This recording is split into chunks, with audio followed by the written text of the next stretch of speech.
Welcome to the Foul Play YouTube channel. Welcome to the Foul Play YouTube channel. Someone needs to mute. Welcome to the Foul Play YouTube channel. Welcome everybody. Today we're having a special edition of the open mic.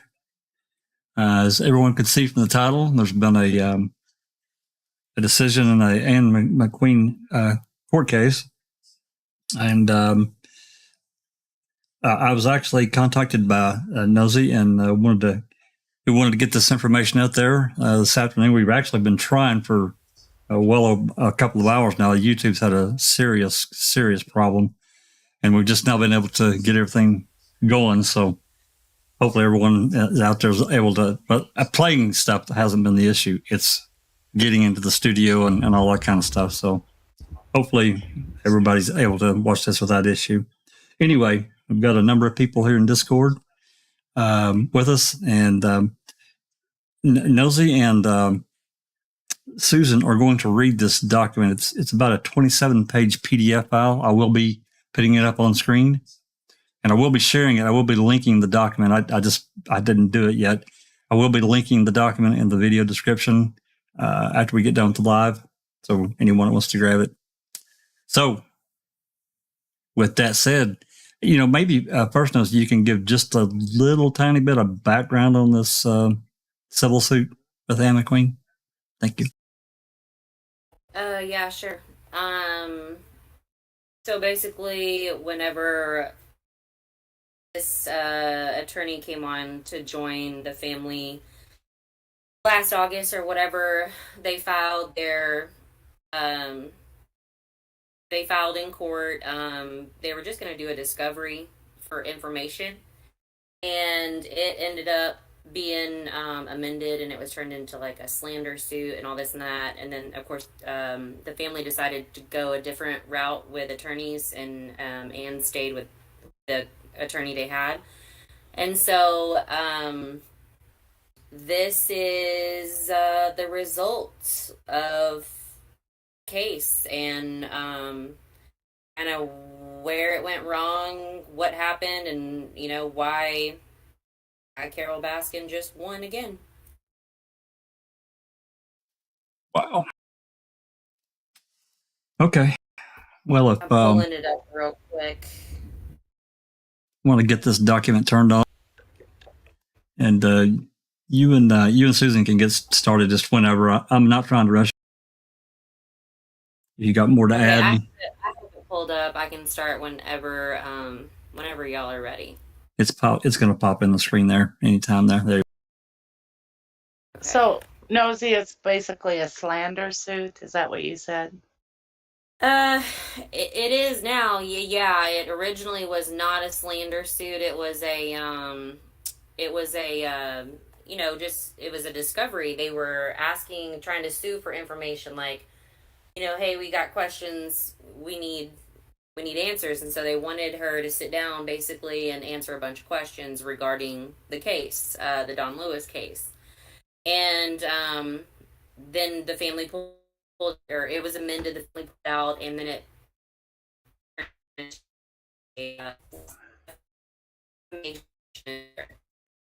You're guitaring.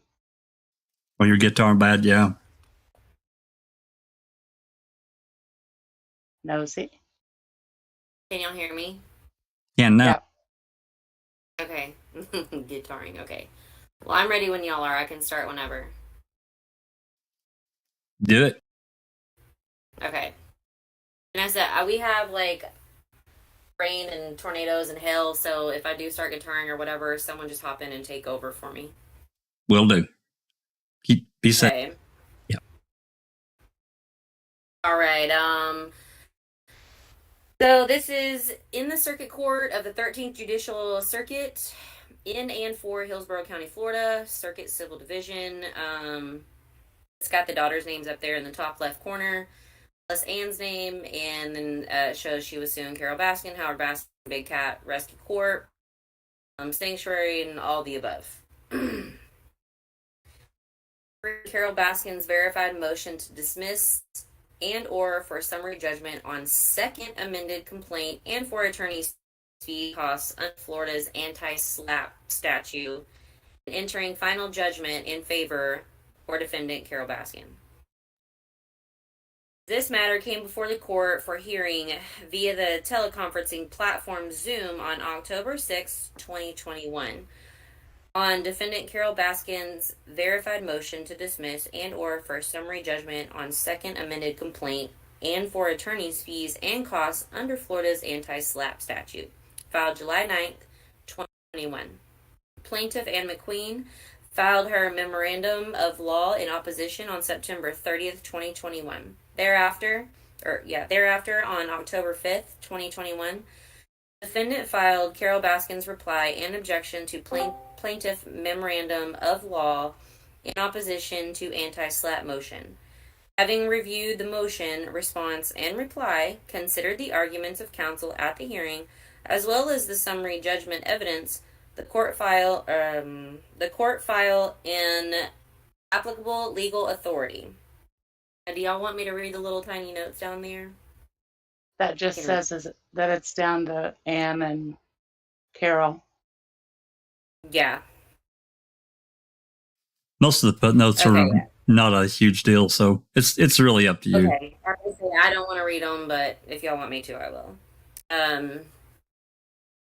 Legal authority. The court finds that dismissal, entry of summary judgment, and entry of final judgment on all accounts of the second amended complaint are warranted.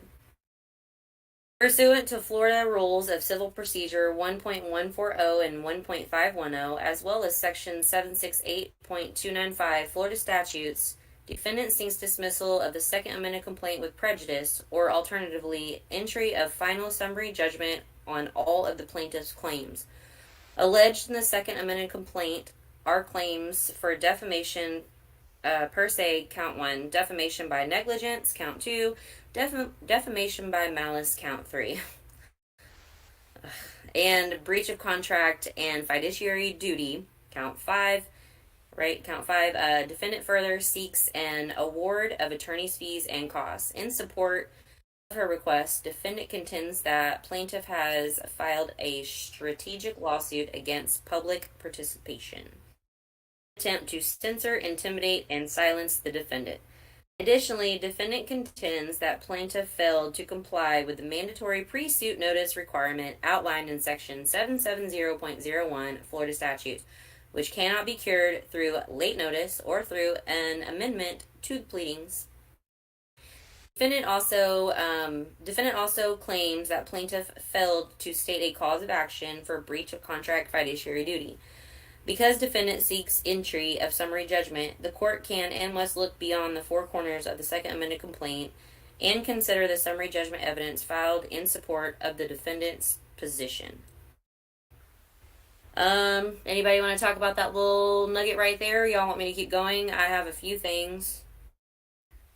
Yeah, go ahead, because I gotta. I never heard about anti-SLAPP laws or SLAPP laws until this case. I didn't really understand what it was, but I definitely understand what they are now. And basically what this is saying is that John Phillips, the attorney for Ann McQueen, you have to give someone notice that you are going to sue them. I've never heard of that in Florida, but I don't live in Florida, so I wouldn't know this. So basically, if I'm going to sue you and you live in Florida, I have to let you know first. Yes. Interesting. Yes. And there's a 20, Peggy, correct me, 20 or 21 day that is the window that you have to do that. And if I'm correct, or if I recall correctly, he waited until 5 days prior. So that's, I don't really know. I'm not an attorney, so I don't really know if that's a normal thing. I mean, I wouldn't think it's a normal thing because then you're going to have procedural issues.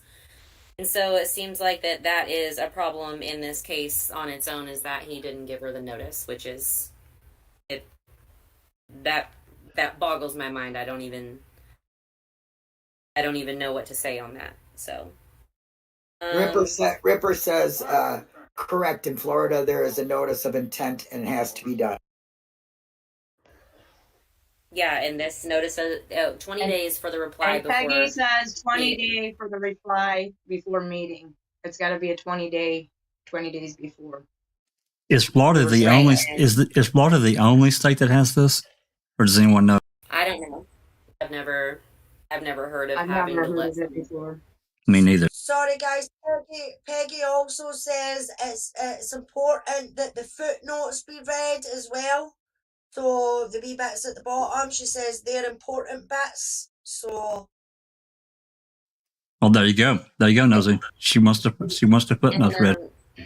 So we went past footnote 2, so you should probably read that first.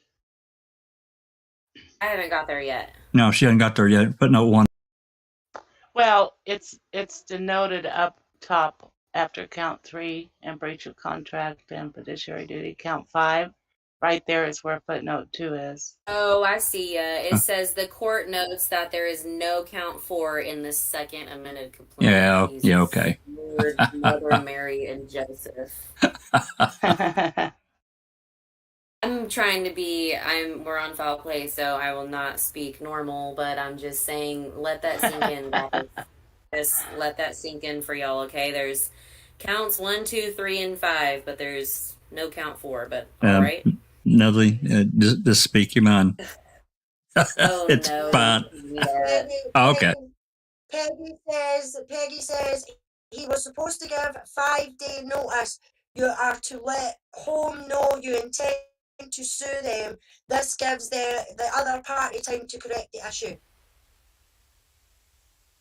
There you go. Yeah, so it gives them an option. Wait. When to you correct- say when you say correct the issue, do you mean like you're giving them an opportunity to like stop what they're doing, as in the slander? Because isn't that what this is about? Like she Like could go slandering her? and edit And her diary. she had a 5-day notice to correct that from her doings, but yet she didn't, and so therefore the lawsuit should keep going. Oh, to retract it. So she would have had to go on YouTube and like take everything back. Is that What it what you mean? sounds like. Okay. Yes, that's what it explains a little further into it. It explains why she was able, or like it explains why she would have been able to go back and retract and make edits and change. Like they give you an opportunity to rectify the issue without having to go to court. And basically, in a nutshell, she wasn't given that opportunity. Like he didn't notify her in the time frame based on the statute, is my understanding. So, where are we at? Okay. Oh, tidbit, no. Good call on that second footnote, though, Susan. I didn't even pay attention to that. Yeah, I see 3 coming up just at the top of the next page, just to give you a heads up. Okay. It says, first, the court finds that plaintiff failed to comply with Rule 1.51 or 510C, which requires that at least 20 days before the time fixed for the hearing. So at least 20 days.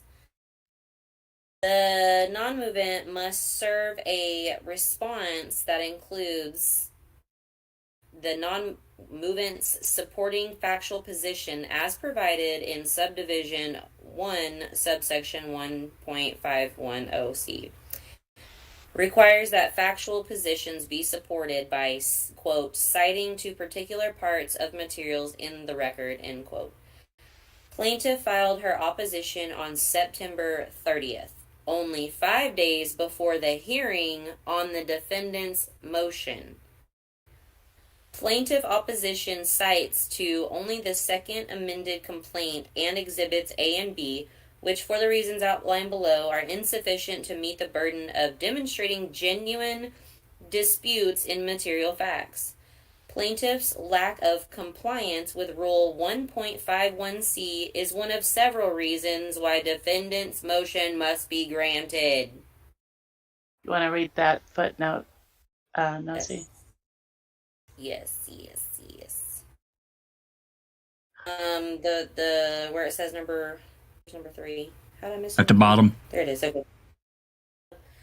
The footnote for Exhibit 3, or number 3 is Exhibit A is a January 27th, 2021 letter from Plaintiff's Counsel to Defense Counsel with the subject line in relevant part pre-suit notice pursuant to Section 770.01 Florida Statute. Exhibit B of what appears to be two separate documents. One is labeled Anne McQueen, signed by Carole Lewis on September 9th, 1998.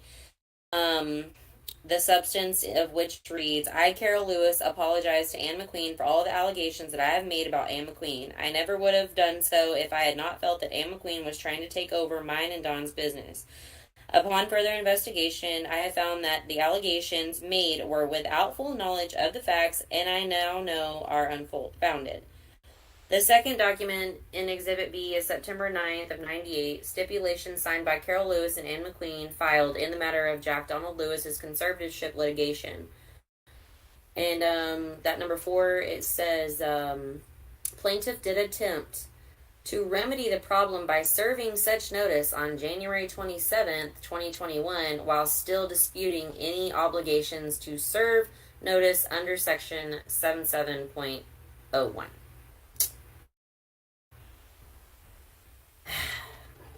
This is so infuriating. Okay. I'm reading the chat. Someone wanted, okay, anything in chat that I need to address or talk about? Is there anything special here? Any comments? Any comments, all? I'm trying to scroll up and read. Peggy says the reply was supposed to be submitted at the very latest 9/21/21. It wasn't filed until 9/30/21. Right. He missed the mark by several days, and we're not gonna post it. Also, let me make some more comments here. Ripper said, you're correct, Peggy. If the notice of intent had been done, then there's no lawsuit announcement at the press conference we put together to announce the 100K reward. Someone wanted to fake cry and make the presser about them instead of the Don Lewis case. So he told me to read those comments, by the way. Oh, absolutely. Yeah, we want to get the loud chatters an opportunity to have their voice heard. So,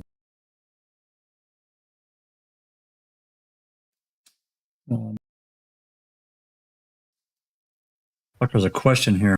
Okay, so who? Does Lisa K says, does anyone think that someone was busy all last week to cover this up or get ready for it?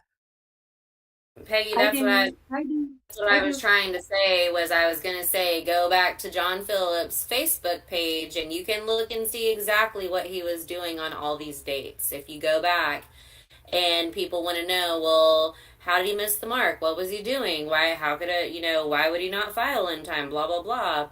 We'll go, we've got the screenshot, so if you can't see, it's not a big deal, but if you go look, he was busy. I'll say that. I'll say he was busy, but he wasn't busy with this. I was going to say he wasn't. Sounds to me like he wasn't busy with Anne's case. We can put a PowerPoint together for that stuff. According to his Facebook page, he definitely wasn't busy with this case. So. Gotcha. Yeah, and like Jynxie, she's the freaking master with gurus, the PowerPoint stuff. So, I mean, we could put something together like that, and show, like, you look at all these dates exactly, like, to the day when this is due and that was due, what he was doing, what he was showing, what he was posting about, and even when this came out back on, what day was it? The 6th, I think. He was posting about, he was amping up Joe Exotic's case. He wasn't talking about her case. Peggy says, Omaraso was also in the news, 9/30/21. Yep, she was. I went and looked at hers too. And she was. Omarosa sued Donald Trump. I don't know if y'all remember who she is. Yeah. That was his client. And yeah, she's been on his butt for some years or whatever, and I guess they won their case. So Okay, I'm on page 4. Yep, notice It requirement. says, huh? On the notice requirement, isn't that Yeah, right? yeah. Yeah, I'm reading from my phone, so it's like super tiny, so sorry if I pause.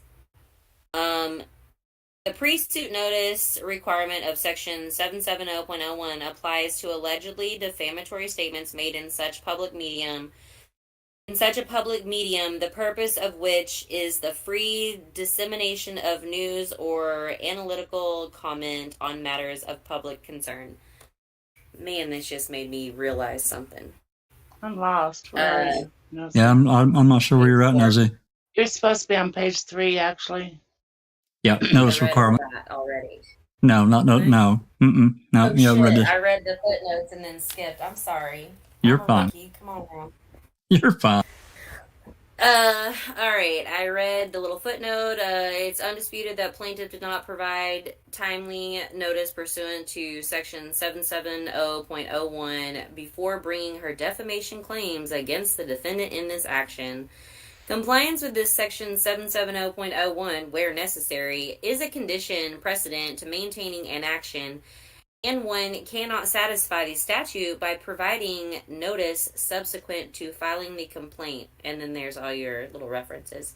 It says the applicability of section 770.01 depends on whether the statements at issue were published in an other medium and whether defendant is a media defendant, which is true. All right. This is the other medium, page 4.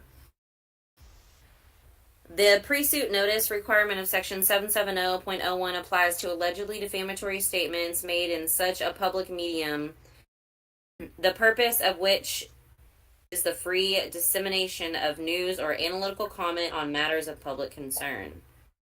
The allegedly defamatory statements upon which plaintiff sues were all published on either defendant's YouTube blog or on Big Cat Rescue's website, which is a nonprofit company, by the way. The court finds that both constitute forms of other medium covered by the statute. C5 for entertainment. See that. Where the hell does it leave off? It's so hard when they interject these things. Whether the phrase. Yeah, whether the phrase other medium in 770.01 includes the internet is not even open for debate. That the internet constitutes other medium for the purpose of 770.01 should be well settled, according to whatever that says.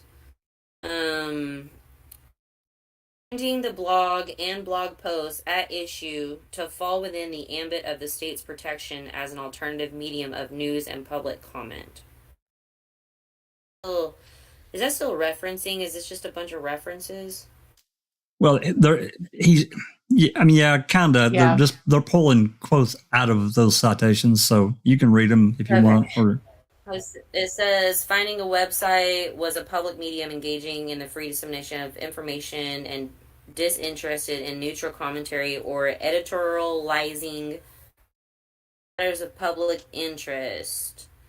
Finding 2 blog posts were made on a public forum and in connection with an issue of public interest. The efficiency of treatments, stroke and all. Okay, I don't give a shit to read all that. Having reviewed the vlog entries and articles posted to the Big Cat Rescue website, which form the basis for plaintiff's claims, the court finds that they qualify as other medium under this section.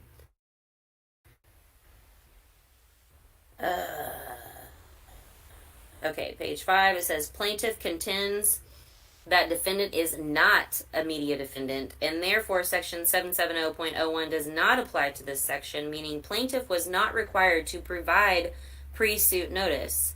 As such, the court must evaluate whether defendant is a private individual or a media defendant as contemplated by the statute to receive pre-suit notice. Section 770.01 does not apply when an action is brought against a non-media defendant. See that one. Every Florida court that has considered the question has concluded that the pre-suit notice requirement applies to only media defendants, not private individuals. The term media and non-media defendants are meant to distinguish between third parties who were not engaged in the dissemination of news and information through the news and broadcast media from those who are so engaged.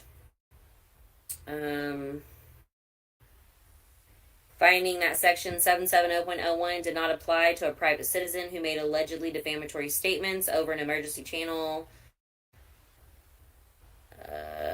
Okay. Not all persons or entities that disseminate information automatically qualify as news media, which I'm included in that, by the way, in case anyone's out there, saying something like, oh, she's got a cameo, so she must be like a personality or something. Like, that's just dumb and not true. The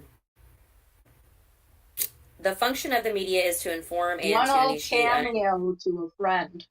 That's it. The function of the media is to inform and initiate uninhibited, robust, and wide open debate on public issues.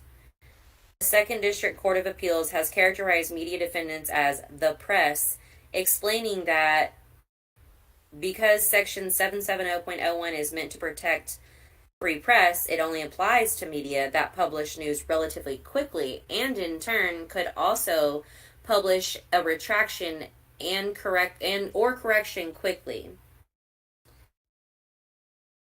Let's see. Plaintiff cites. I haven't heard of I've not heard this name.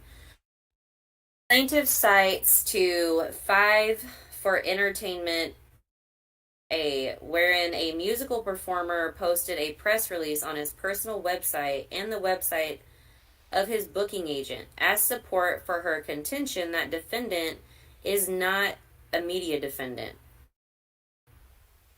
In 5 for Entertainment SA, both websites were available to the public and no additional details about the information available on those websites was alleged in the complaint. The federal court applying Florida law assumed for its analysis that the press release constituted news and found that the one-time publication of that press release does not render the defendants members of the news media. 5 for Entertainment, they are private parties with their own websites who released information about the cancellation of performers' tour on one occasion.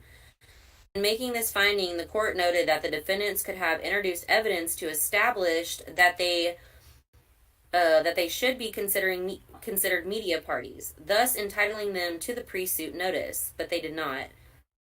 In the 4th District Court of Appeals concluded that the notice requirement in Section 770.01 did not apply to private individuals who posted a message on a computer service that was owned and operated by someone else, but acknowledged that it may well be that someone who maintains a website and regularly publishes internet magazines on that site might be considered a media defendant who would be entitled to notice all that. I'm not going to read them numbers and stuffs. Finding Section 770.01 applicable where suit was brought against the owner, host, and publisher of a website who had control of the website's operations. In that little footnote, number 5, it says the court noted, for example, there is no indication that the websites ever disseminated any other information, where it be traditional news or simply self-promotional or infomercial materials. And I disagree with all that, so. Anybody? What do we got in chat? Well, it kind of answered sort of questions that I had, because they were talking about media and non-media people who, and how do they define that? And that's really key. Yes, it is. And I think reading this, I feel like it's weird because I'm reading it. Carole is saying, oh no, I'm a media person. I'm just not the New York Times, So I think on one hand, she played it where she is a media personality and she needed the pre-suit notice, but in real life, she definitely doesn't consider herself that. Yeah, but for someone like Carole, I'm not like overly familiar with, her stuff, but I've looked into it like a lot of people. She uses the media a lot. I mean, like a lot for her personal gain, growth, whatever. Yeah. Interesting. Oh, I agree. Donna C, true crime granny, in chat says maybe he had another reason to get involved with the Tiger King clients. Ripper says, Donna C, are you going there already? And Donna says, like gathering all evidence he could get his hands on for others. She says, yeah, she's been there for a while. Jack says he's being Carole's best advocate, in my opinion. Donna agrees 1,000% with what Ripper says. Yep. Lisa K says makes you wonder if you got paid for advocacy. Right. Rodeo Twister says Donna C only a show seeker looking for fame, in which this case so high profile he dropped the ball miserably. I just have a question though, like, even though you're a lawyer, right? And maybe somebody else, maybe there's like a Travis in the chat or something, but even when you're a lawyer and you no longer represent a client, right? You still can't just go out there and talk about, very important information in their case, right? Like, doesn't that break some sort of confidentiality? There are attorney-client privilege rules, but they cannot break even, when a suit or people part ways with their lawyer. They can't talk about it. They can't. I mean, the only way that the lawyer could talk about it is if the client breaks it first. Then it's open season. Right. It's not something that has happened because the family is not out in the public, which is exactly the whole reason things went down, is because they didn't want to be in the public. So I was just curious, because I know here recently some very important things regarding their case and certain type of evidence that has been turned over to the family and their attorney. This attorney has gone and posted this information publicly, so I was just curious about that. Yeah. So I've been going back on the chat. Jynx says, I think I even heard him defend Carole Baskin on his YouTube. Maybe I misheard. Lady Shiara says, I heard that GP wants Joe to stay locked up. Ripper said, you didn't mishear, Jynx. He did. Checking Conviction says, he is a horrible human, dragging great truth-seeking humans who gave heart and care. What a lower than slime on that snake's belly.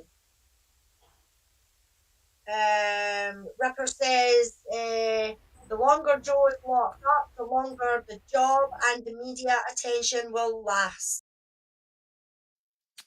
We gotta come. Recall this said. Yeah. It definitely breaks a rule to talk about former clients' cases publicly. There you go. Yeah. Someone screenshot that and send it to me. Well, she's on the. Well, I don't recall as a law nosy, so if anybody would know about that sort of thing and what a lawyer can and cannot do after they've had a client, then she's the best one to ask about it. Yep. I agree, 100%, definitely. Okay, even if Anne tries another case, things have changed. Carole has since PM her YouTube, so that will change whether or not it can be used as evidence going forward. Yeah, true. Yeah, I have a question for I don't recall. What defines publicly? Can he send, say, forward emails that he was getting about certain things to another member of the, web sleuths, and that be okay? I mean, and then that person sends it on to someone else, and then that person sends it on to someone else, and that person sends it on to somebody else. Like, is that breaking a rule about talking about a former's client case publicly? Or is that like, is that considered private? I don't know. I'm just curious. All the questions, what she just said, I have the same ones. I definitely want to know the answers to those. Before, is Sherry here with us in Discord? Yes. Let me put this in chat so we don't. Hold on. No, she's on YouTube right now. Okay. I know. She knows how to get in here. She's a mod here. Yeah. I'm just wondering. I mean, thinking here, Jynx, about your question, and I'm not a lawyer, but thinking about from the legal end of it, if a lawyer, I'm sorry, Jax, go ahead. Okay. If a lawyer is forwarding information, but emails between him or a client to other people, I think that might be trouble. If it's just conversation from someone, then I don't know. She said not if it was confidential. Yeah, I don't recall. Yes, thank you. And yeah, I don't know, because I know things were definitely shared for sure. That's not good. Anyway, yeah, so I'm just, I have questions regarding ethics and, like, certain laws that lawyers, there's just certain things you can't do. And I remember from Zellner that, she couldn't say anything during the Idler case because she had to wait for his permission. And, even if he would have died and not given her the permission, she still couldn't have said anything, is what my understanding is. So that's what I want to know most about is, how do you have a former client and then you can go out here and release all this information that has been collected for their case that has been turned over to not only their attorneys but the Hillsborough County Sheriff's Department, and then you release that information publicly. So I'm having a really hard time with that one. Against the law, against the rules. She said she'll look it up. She said she will look up the actual rule for you. Oh, thank you. Okay, so that's a perfect example. Okay. Sorry, Nosey, I didn't mean to cut you off there. No, you're fine. Peggy says we need to find out what date the TM went into effect. It will be important going forward. You can find that easy because I know we had conversations about it when it happened, so that would be an easy search in chat to pull that up. And I don't recall says that's a perfect example, Nosey. Sweet. Susan, you want to take over? Anybody want to read? I'm sure you are sick of hearing me. Susan's the bomb. I'll read for a little bit, and if you want me to stop, just tell me. Okay. At any point. Okay. Okay, here the court finds that defendant is a media defendant as contemplated by the statute to receive pre-suit notice. While defendant is not a traditional media defendant, such as the Washington Post or the New York Times, the court finds that defendant falls into the modern, more expansive understanding of media. She is not a mere internet-using private individual. Rather, defendant owns and/or controls both the blog and website where the allegedly defamatory statements were made and where she regularly posts information. As such, she has the ability to quickly publish information to those mediums. Defendant shares information that is of public interest to persons interested in big cats and those interested in the March 2020 Netflix series Tiger King, Murder, Mayhem, and Madness, hereinafter Tiger King. Her posts certainly initiate uninhibited, robust, and wide-open debate on public issues. Defendant has a wide following as demonstrated by the summary judgment evidence. The court finds distinguishable those cited cases, which found the subject not to be a media defendant. The statute is designed to allow a defendant the opportunity to put on notice so as to take necessary steps to mitigate potential damages and perhaps avoid precisely the type of litigation now before the court. Finding that defamation claim must fail where plaintiff did not comply with Section 770.01, since the statute is a condition precedent to her maintaining the suit. Let's see. Defendant was not given such opportunity as plaintiff failed to provide the required pre-suit notice. Moreover, the failure to comply with Section 770.01 cannot be cured.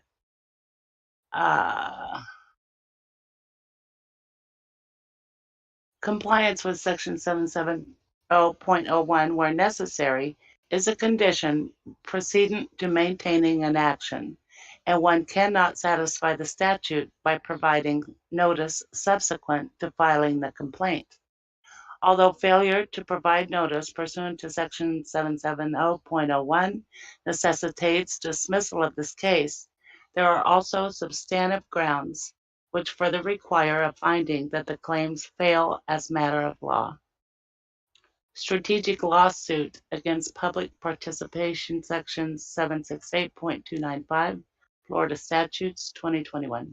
This must be explaining the slap. Oh, yeah. Defendant next contends that even if plaintiff's factual allegations are true, her claims are legally unsupported and constitutionally prohibited because they are based on free speech in connection with public issues. The statutory prohibition on slap actions provides in relevant part, quote, a person may not file any lawsuit, cause of action, claim, cross-claim, or counterclaim against another person or entity without merit, and primarily because such person or entity has exercised the constitutional right of free speech in connection with a public issue, as protected by the First Amendment. The statute defines free speech in connection with public issues as follows.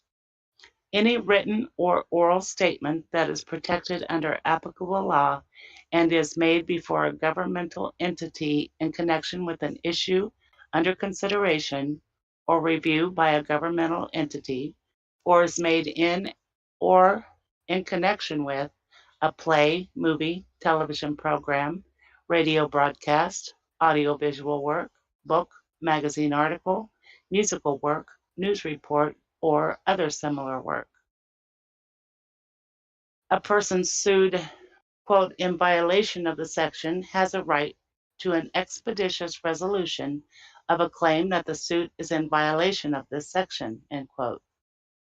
768.2954, Florida statute. It is the public policy of this state that a person or governmental entity not engage in slap suits because such actions are inconsistent with the right of persons to exercise such constitutional rights of free speech in connection with public issues. Let's see, confirming that because slap can have a chilling effect on constitutional rights, such suits must be expeditiously resolved.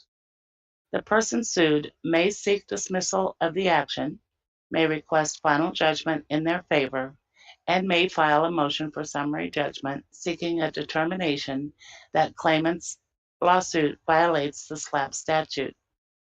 The initial burden is on the SLAPP defendant to set forth a prima facie case that the anti-SLAPP statute applies. Upon doing so, the burden shifts to the claimant to demonstrate that the claims are not primarily based on First Amendment rights in connection with the public issue and not without merit. Plaintiff's claims are based on statements published on defendant's YouTube vlog and on statements and articles published on the Big Cat Rescue website, which defendant controls. Defendant contends that the statements address matters of widespread public interest and discussion, namely the disappearance of Don Lewis, the Don Lewis conservatorship litigation, and the Tiger King series. Defendant asserts that her statements were made in response to accusations and innuendo that plaintiff and others made about defendant during episode 3 of Tiger King, wherein it is suggested that defendant killed Lewis to inherit his estate. Defendant contends that she then joined the public debate sparked by Tiger King and publicly defended herself against these accusations. Subsequent to the hearing on October 8, 2021, defendant filed corrected exhibits, including Exhibit 1, which is a chart outlining the 59 specific statements at issue and reflecting plaintiff's withdrawal of statements 50 through 52. Also provided to the court was a thumb drive containing the full version of each statement's publication. The court has considered all the materials provided by the parties, the entirety of the statements, and the context in which they were made, and all the circumstances surrounding the publications. Let's see. I'm going to read footnote 6. In determining whether an alleged libelous statement is pure opinion, the court must construe the statement in its totality, examining not merely a particular phrase or sentence, but all of the words used in the publication. The court must consider the context in which the statement was published and accord weight to cautionary terms used by the person publishing the statement. All of the circumstances surrounding the publication must be considered, including the medium by which it was disseminated and the audience to which it was published. Affirming a final judgment, dismissing a libel action with prejudice upon a finding that the alleged libelous language was an expression of unactionable opinion. Defendant makes several contentions that plaintiff's claims are without merit and are primarily presented because defendant has exercised her First Amendment right to speak on the subject matters. The court finds that defendant met her initial burden of demonstrating a prima facie case that the anti-SLAPP statute applies. As discussed below, the court further finds that plaintiff failed to meet her shifted burden of demonstrating that her claims are not primarily based on First Amendment rights in connection with the public issue, and that those claims are meritorious. You want to discuss? Yeah, I was just gonna say that's a lot. I'm shite. Hold on, I was just looking at comments. Yes, her attorney is licensed in multiple states. 8, I believe, maybe 7, 8, something like that. That's a very good question. I do wonder if lawyer retaliation is a thing, or I mean, I assume it'd be illegal, but definitely threatening to sue former clients over Facebook posts seems like slightly a little bit of retaliation. What's really interesting to me too is all of the things recently that have come to light,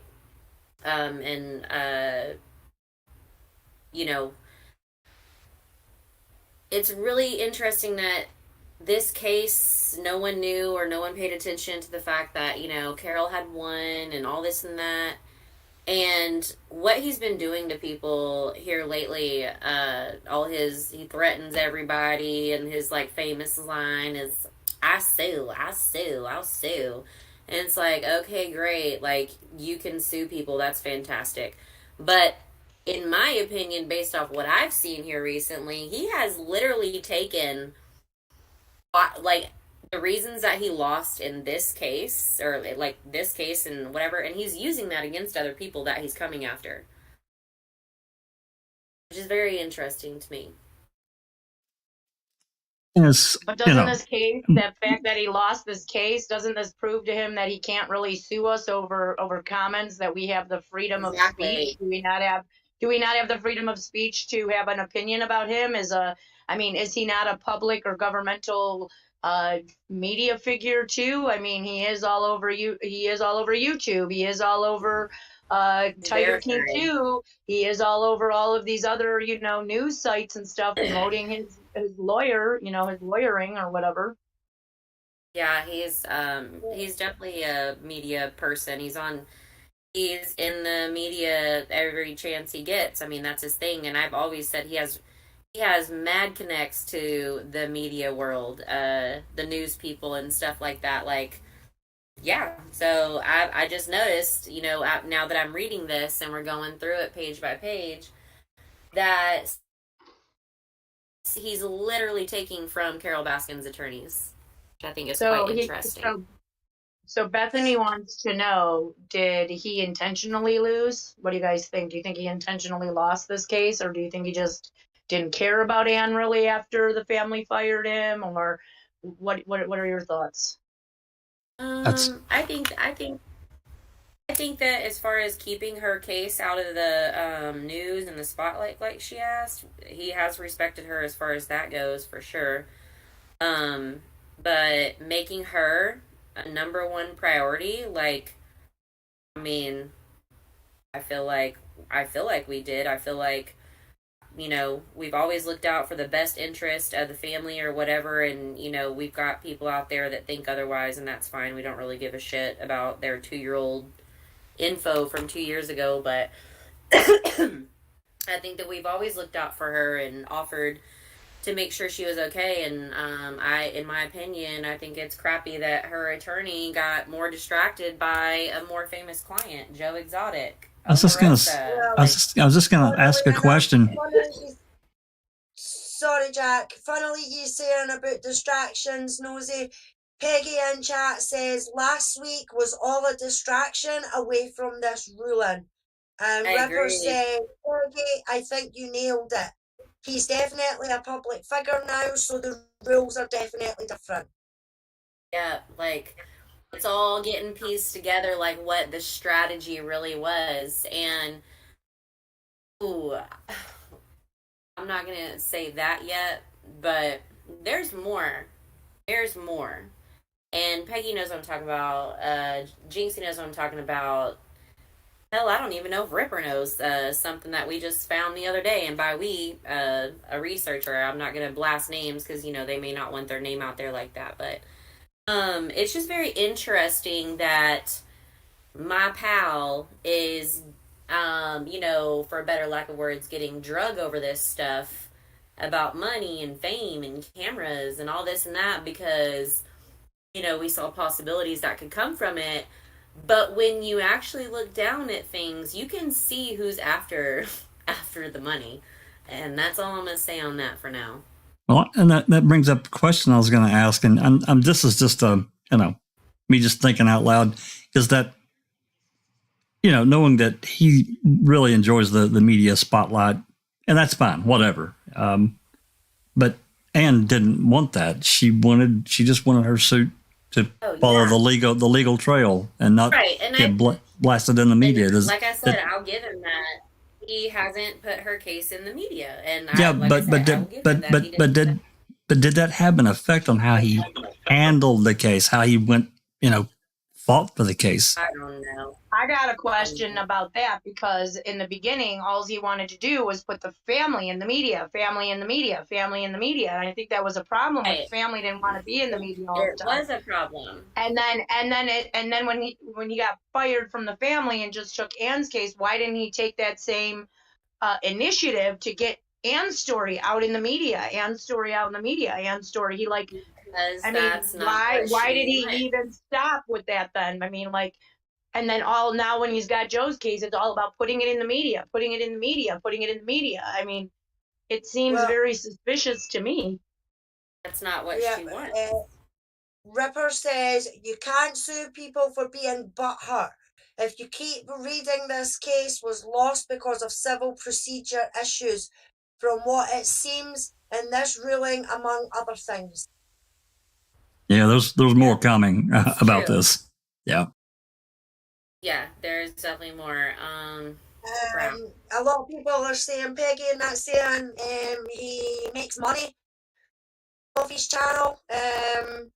His channel's monetized or something like that. Checking conviction says, oh yes, he is. I showed Jynx web page and it shows his YouTube is making money. Yeah. You know, that's a thing for some people out there, you know, monetized channels, like, that's not a thing for me. My kid's channel is monetized. She's got more followers than everybody put together, okay? And I don't, that's not, she makes like, she hasn't even made $100 in over a year, and she's got like millions and millions of hours watched, and she's got thousands and thousands and thousands of subscribers. It's just crazy, and it's like the monetization, unless you're like getting these massive donations, or you're pumping out content, like doing it as a full-time job, it's not, especially on YouTube, like they don't pay that much. But Well, they changed the rule. They changed the ruling too. Full-time YouTuber. I mean, he's been on YouTube every day premiering videos 2-3 that's times what I a was day. about to say, was your comparison that you put together. Can see that is someone that is pumping out way more content. Like, you can see that. It's not a, it's just like with TikTok. It's a matter of how much content you pump out there, you know. There's a creator fund. You can be in that, and it's not hard to get into the creator fund. And you can make money. Laura Buck in chat says her trademark is not registered yet. Wonder if TM versus R for registered has different laws governing. I'll check into it. Well, if you're doing it on social media, you can TM anything. There's a thing on Facebook. You'd have to talk to Tracy Strudzi, but she did it from the Mamathon thing. She got it trademarked in social media without having to be trademarked, I guess. Lady Laura has a Shira, trademark too. yeah, Lady Shiara says, I think he shoved all the work off on his staff and didn't put any work in. He just wanted to be seen as the Tiger King lawyer. Here's what's interesting about that comment. Here's what to me is interesting, okay? So the guy comes in, he's with the family, he's with Ann, you know, he's all happy, hunky-dory, gets fired, he goes away for a little bit, he's still with Ann, goes away for a little bit, comes back, and then he's got Joe. And then he's with Joe, and now he's befriending all of them, like all of them, right? And then now he's flipping on them. It's exactly what, like, in my opinion, happened with Tiger King. Like, I think that this was a project set out to expose, you know, the animal people that they thought were bad people. And he did the same thing. He was friends with all of them, got all their information, sucked it all in, and there's more to that, and, you know, agreed to help some people allegedly, and then turns on them and totally does the exact opposite. And you're right, Ripper, it is a pattern, and it's like, holy balls, like, I'm literally starting to see it play out. So sounds to me like that's detrimental to future clients. To me, yeah, I don't know. I mean, yeah, I don't know. I mean, who's gonna trust a lawyer that puts out everything that is supposed to be confidential and blasts them all over and drags them? Who does that? What lawyer? Who wants that ambulance broken wheel chaser? That's what I'm saying, Linda. It just sounds to me like it's just that's really detrimental to any future clients that you may be wanting to pull in, or be like, I don't know, man. You're talking a lot about past clients and, you know, past associates out in the media. He's made his clients smaller by doing that, and even smaller because he only wants fame from them anyway. So, and I just wonder, you know, like, where was he blasting? He has like 729 videos under his playlist of Meet the Lawyer. Like, you don't need, in my opinion, 729 videos to meet somebody, but that, you know, whatever. Do your thing. But my thing is why is this happening just in this case? Why is he doing this just in this case? He didn't do this in all his other cases. You know, this case has a name tied to it, Tiger King. So of course it's for Clickbait. notoriety. Yes, Yeah. 100%. He, in my opinion, there's no true intention behind any of his motives or actions. You know, he's gone from one person to the next person to another person to pretending he was going to help these other people to flipping on them to, you know, that's the pattern. That's what people should be paying attention to. And unfortunately for Joe, he's got his information coming from very few people that truly care about him. And I know there are several people out there that I've talked to that do truly care about him. You know what? I just want to give a shout out to the family of Don Lewis, the daughters, Donna and Linda and Gail, for firing him, because in my opinion, they did the right fucking thing. This guy turns out to be an incompetent, unethical prick, and that's my opinion of this man. And I think they did a hell of a job by firing him and going another way.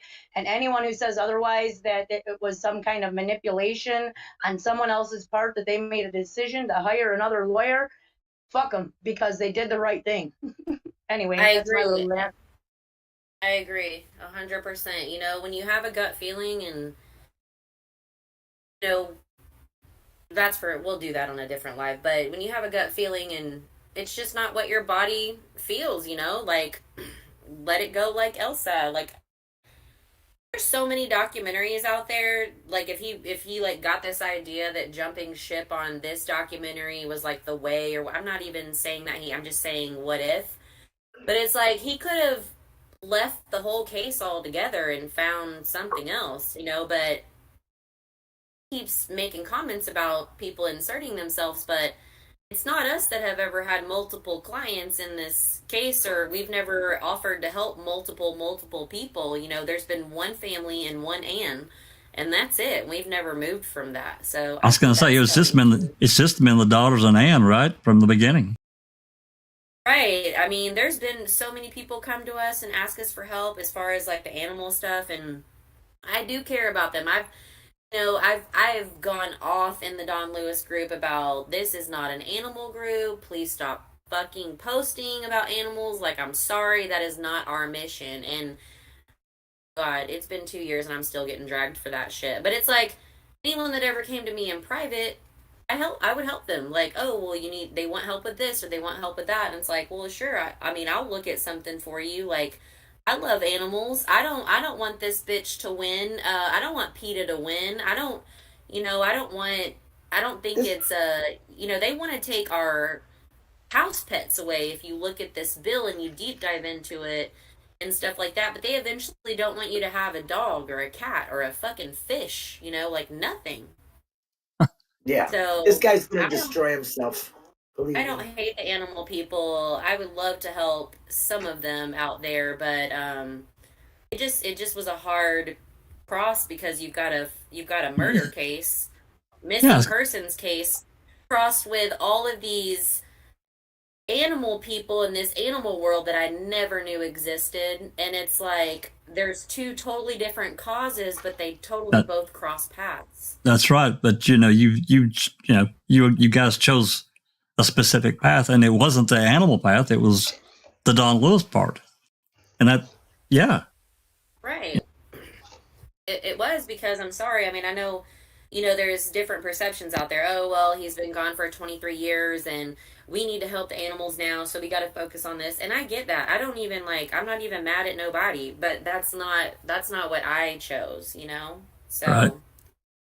That's not what we chose. But anyways. All right, Alice, are we good on questions? If you guys ready, we can continue on with the doc. Debbie made it.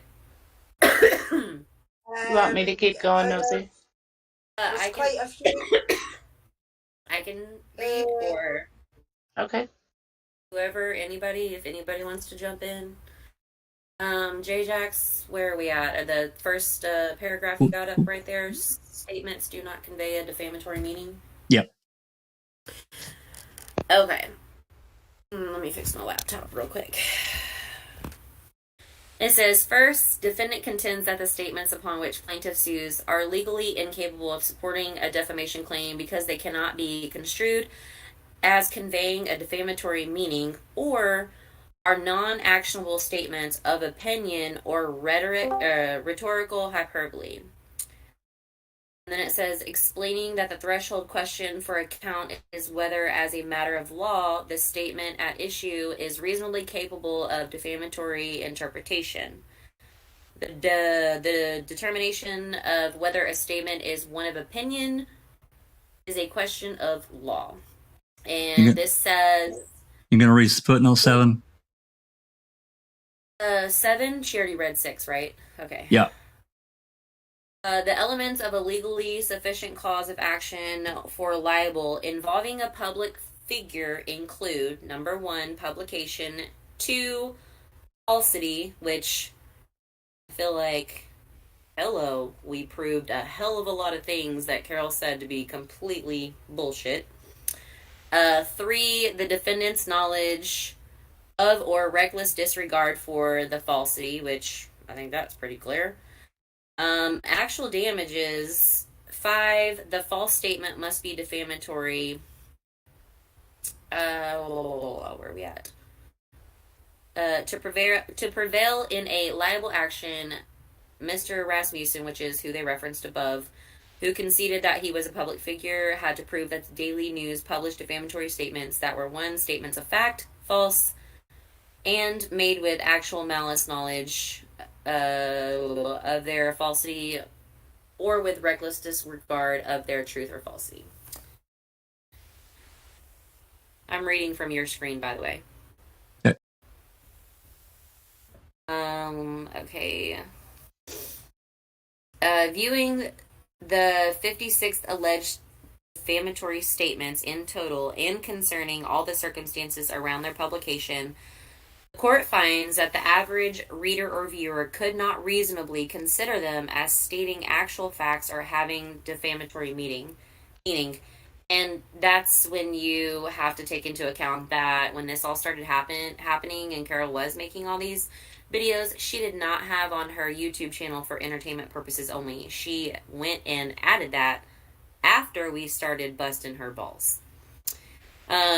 Defendant's video diary entries are prefaced with a cautionary language, entertainment purposes only, explaining that the court must consider the context in which the statement was published and accord weight to cautionary terms used by the person publishing that statement. Here's a funny thing, is she also told Phillips to, if he wanted evidence or if he wanted to ask questions, he could refer to her YouTube as evidence, which those two things totally contradict each other, you know what They sure do. Like, it's just like, you can't, this is stupid. It's very frustrating. But anyways, in the first vlog entry, defendant prefaced a series of videos by explaining that they were her personal recollections and that her diaries could be skewed. She cautioned the viewer that the videos during which she reads from her diary entries represented what she remembers and her perception of life events. She expressed hope that people would not take her diary entries out of context. She stated she wanted to get the big picture out there. She also stated the videos are for entertainment purposes only. And unfortunately for her, we have it all screenshotted before it ever said that. So, throughout the vlog entries, defendant read from what she stated were written historical diary entries. To the common viewer, it is clear that the defendant was expressing her own mental impressions, opinions, or commentary, or simply recounting her past perception of events as they unfolded decades ago, and then brought back to life in recent time. Statements about an individual's state of mind are not actionable. Okay. The videos and statements therein showcase defendant's feelings and thoughts and did not constitute assertions of provable facts. See that where statements read like a journal or diary entry revealing feelings or stream of consciousness. Statements that are protected by the First Amendment as opinion are not actionable. Which, I mean, I get what they're saying here, but it's like, No, she said some very blatant things that we proved to be a complete lie. Like, just I have a completely. question now about something. What's If up? that's the case, she's calling it a diary, so therefore it's not to be considered, it's considered opinion or, feelings or stream of consciousness. By him putting out the videos called the tales, right? Like he puts out these, he's just like Figure Carole tales, Baskin, yeah. a male version of Carole Baskin, putting out these tales on his channel. Does that now mean that they are protected under the First Amendment, right? Just because he called it a tale? I Like, how does guess. that I'm work? telling you, he's taking He notes took right this. out of her He book. took this thing to go after other people and be like, okay, well, this is how it should be. Well, I don't think this is the right action. I think they failed Anne. So, is he? I don't know. I don't know. I think they failed Anne, but I don't think it's because of what they had. I think it's because of everything of how it was presented and procedural errors. I mean, if you have procedural errors right then and there, you can't even go any further. I mean, that's why they're there. So, yeah, like you said, Anne will have a hard time proving damages. That should have been shown from the jump. It should have been shown how it was slander, how it was malice, what it has caused her, all this and that, and yeah. So, yep, there's that. Okay, where did I leave off at? What are we on, page 12? Holy balls, this is long. Yeah. Explaining that both the Supreme Court and the 11th Circuit Court have long recognized that a defamation claim may not be actionable when the alleged defamatory statement is based on non-literal assertions of fact. It's a toughie because I got questions right there, but I'll ask them later. To the extent facts were stated, they were disclosed facts along with defendants' opinions and feelings about those disclosed facts. In this reference, it's stating that commentary and opinion based on facts set forth the publication or that they are otherwise known or available are not actionable. Turner, whatever. This reference is stating where a defendant presents the facts at the same time he or she offers independent commentary, a finding of pure opinion will usually result. The next reference is stating same result where facts were in the articles or in the extensive coverage of the controversy. This same is true of the statements on the Big Cat Rescue website. That reference is stating where the speaker or writer presents the facts at the same time he or she, man, they are so right on this, he or she offers independent commentary or where the facts are already known to the audience, then a finding of pure opinion will usually result. I'm not gonna lie, I think the judge broke it down really well. Very well. Right? Like, do y'all agree? The judge is explaining exactly why she lost. Yep. Defendant provided adequate factual information from which a reader or viewer could differentiate the facts from her commentary or opinions on those facts. This reference is stating conversely where the speaker or writer neglects to provide the audience with an adequate factual foundation prior to engaging in the offending discourse, liability may arise. The common viewer or reader would understand that the defendant's statements were one-sided responses to the events that occurred decades ago, but were reinvigorated by a Tiger King series. The statements rehashed past accusations, some of which were within the confines of the prior court. This footnote says, it's footnote number 8. In relevant part, the Horsley court, how appropriate, stated, examining the context surrounding the statement, we could conclude that it consisted of the sort of loose figurative language that no reasonable person would believe presented facts. A reasonable viewer would have understood Rivera's comment merely as expressing his belief that Horsley shared in the moral culpability of Dr. Slepane's death, not as a literal assertion that Horsley had, by his actions, committed a felony. Good Lord. Okay, the statements rehashed past accusations, some of which were in the confines of the prior court action regarding Lewis' estate. This reference is saying it is not libelous to restate prior accusations when winding up a news story. The average viewer of the vlog entries or reader of the website articles knew the context in which the statements were made or could easily uncover the renewed animosity of the parties brought by the Tiger King series. Certainly, the average viewer or reader knew about or could easily learn about Tiger King, the disappearance of Don Lewis, the litigation surrounding his estate, and plaintiff's statements expressing her opinions about the same topics. The court finds that the defendant's statements are figurative, exaggerated, Hyperbole. Hyperbolic. Hyperbolic is what I was thinking. I want to say hyperbole. And rhetorical, and as such, unactionable. That is, I disagree strongly with that. This reference, C. Hay, a statement calling plaintiff a crook and a criminal, was unactionable opinion protected by the First Amendment. Dimby, accusation that animal control director was inhumane, unreasonable, and Cruella DeVille for locking the dog in a pound and refusing veterinary care was unactionable. Horsley, accusing plaintiff of being accomplice to homicide, unactionable, non-literal, rhetorical hyperbole.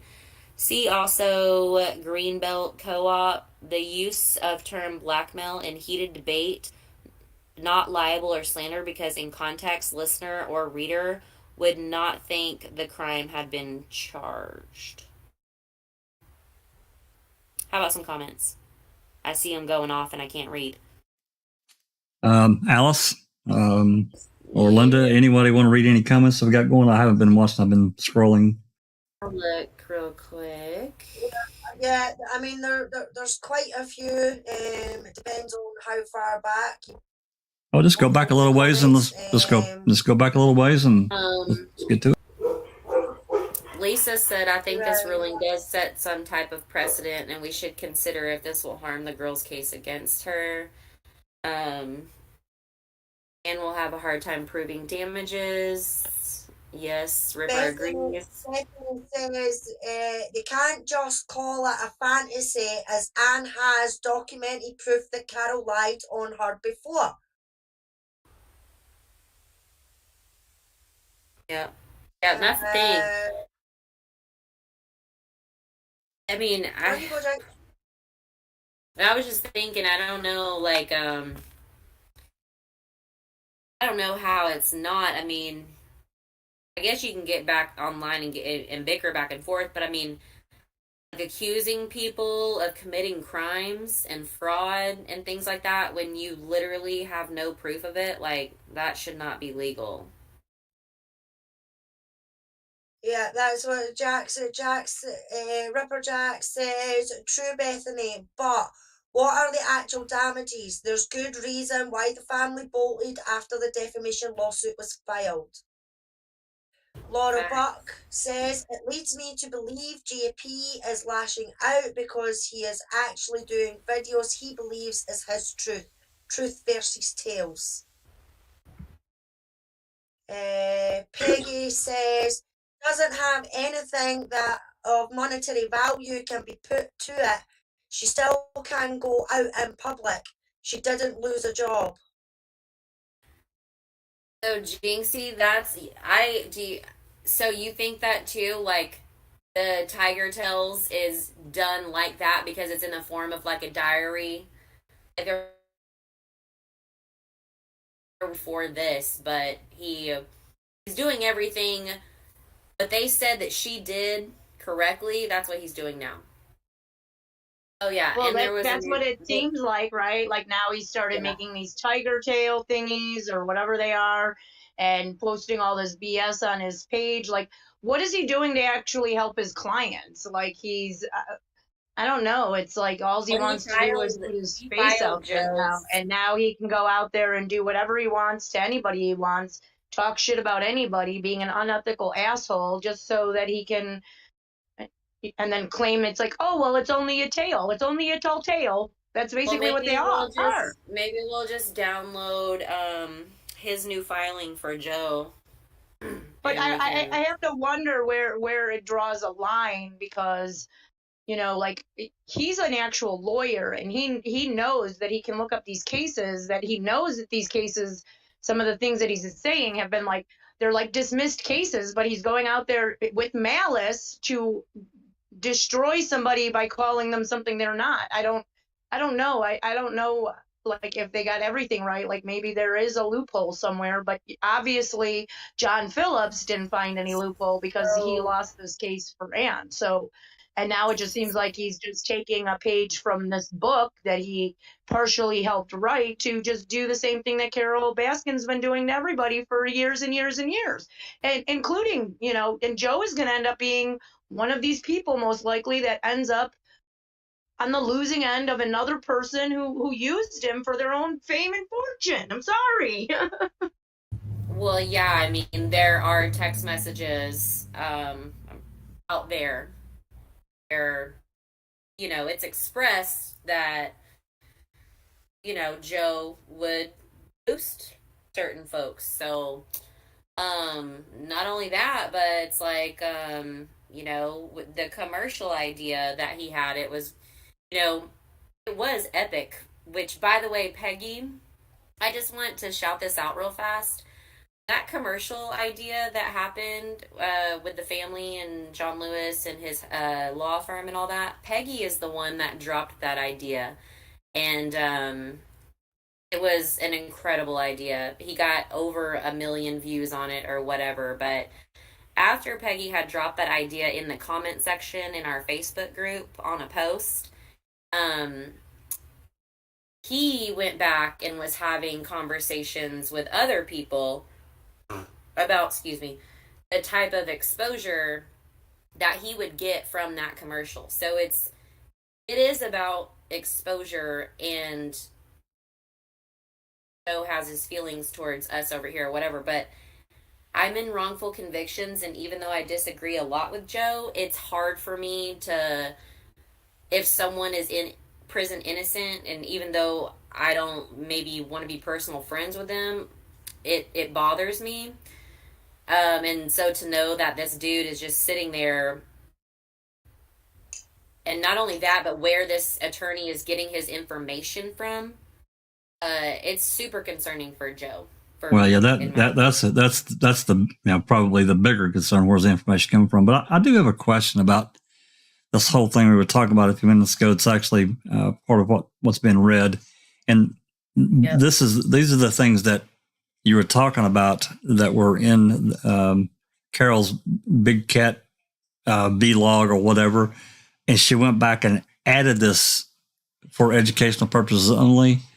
Was that something that Ann's lawyer, whoever, included, that it used to wasn't on there and then suddenly it was? Or do you know? No, I don't know for a fact, but I doubt it. And, you know, but here's the thing. It would be surprising if he didn't put it in there, because we talked about it in group on many different posts. Like, we pretty much dragged her for it, you know, like for entertainment. Like, it was a joke in group. There's so many comments and posts about it. So it would just take a little bit of searching some keywords in group, but I could find it.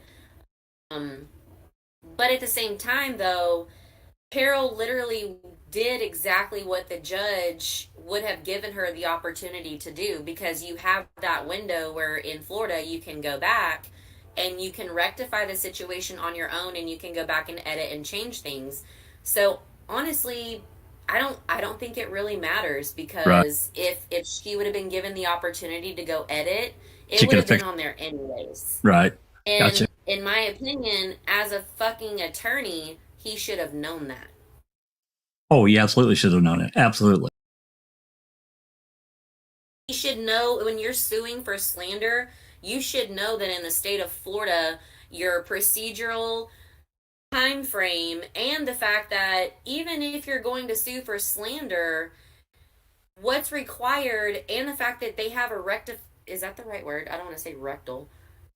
They have a period where they can go rectify the situation, and she would have put that on there anyway, which would have totally changed what he would have put in his file or his his motion, in my opinion. Right. And I'm basing that on everything we've seen in this community. Like, I know we're not lawyers, but you know what, we work with some pretty fucking awesome lawyers and research with some awesome lawyers, and we've learned things. And you don't have to have a fucking degree to learn how to read and comprehend. Right. So I just wanted to point that out. Alice looks like Alice looks like we have a few comments before you get started again.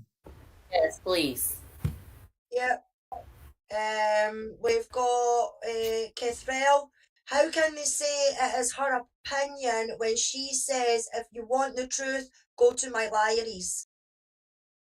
Right. Yeah, Right. True. Mark says, we need to search for legal case studies about attorneys who failed a client and find the bylaws that apply. That could support an angle for Anne to sue that lousy attorney.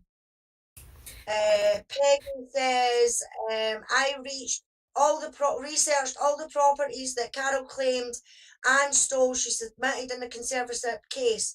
There were 64 properties. I researched all of them from beginning to end. I proved that Carole or Dawn or both knew these properties were in Anne's name. JP could have used this information to cut the case at its knees.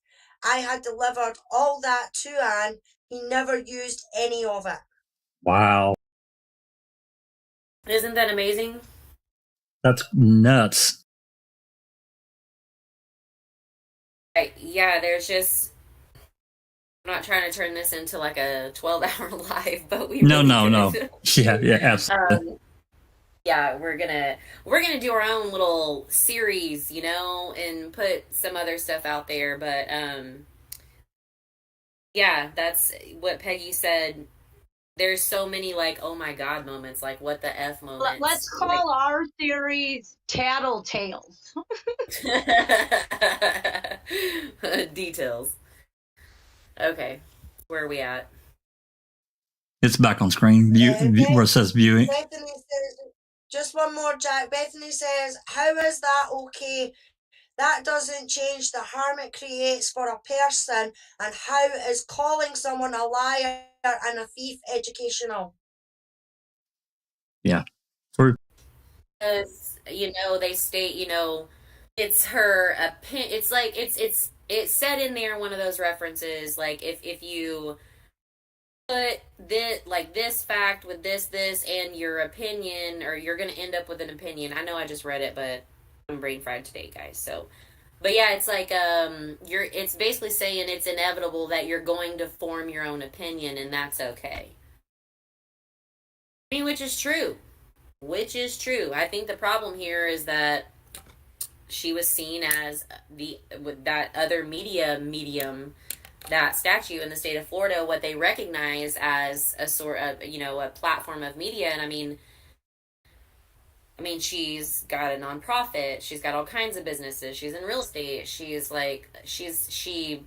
the 911 abuse site that people go to, or where she puts people on there and roasts the shit out of them. And, so, she is, I hate to say it, but she's not an influencer in my mind, but she's no less of a public figure than Anne's attorney, because he's verified on all his platforms and she's not. Right. Can't disagree. So, okay. Viewing these statements in context, the common mind would not understand them to be defamatory, but rather defendants' one-sided responsive opinions on matters of public interest in the midst of a heated public debate sparked by the Tiger King series and subsequent media involvement of those parties. And I'm laughing because it really is funny to me that the judge keeps using the common mind, the average reader. Clearly she doesn't know shit about the animal industry, because these are not common minds by any means of the stretch. And that's no shade, but I'm just saying. It's just funny to me. This reference, C. Bird, explaining that the court must evaluate the publication not by extremes, by as the common mind would understand it. Alright, you can scroll. The Manufactured Home Communities Inc. versus County of San Diego, that reference is saying where potentially defamatory statements are published in a public debate or in another setting in which the audience may anticipate efforts by the parties to persuade others to their positions by the use of what the fuck does that say? Epithets? What is that?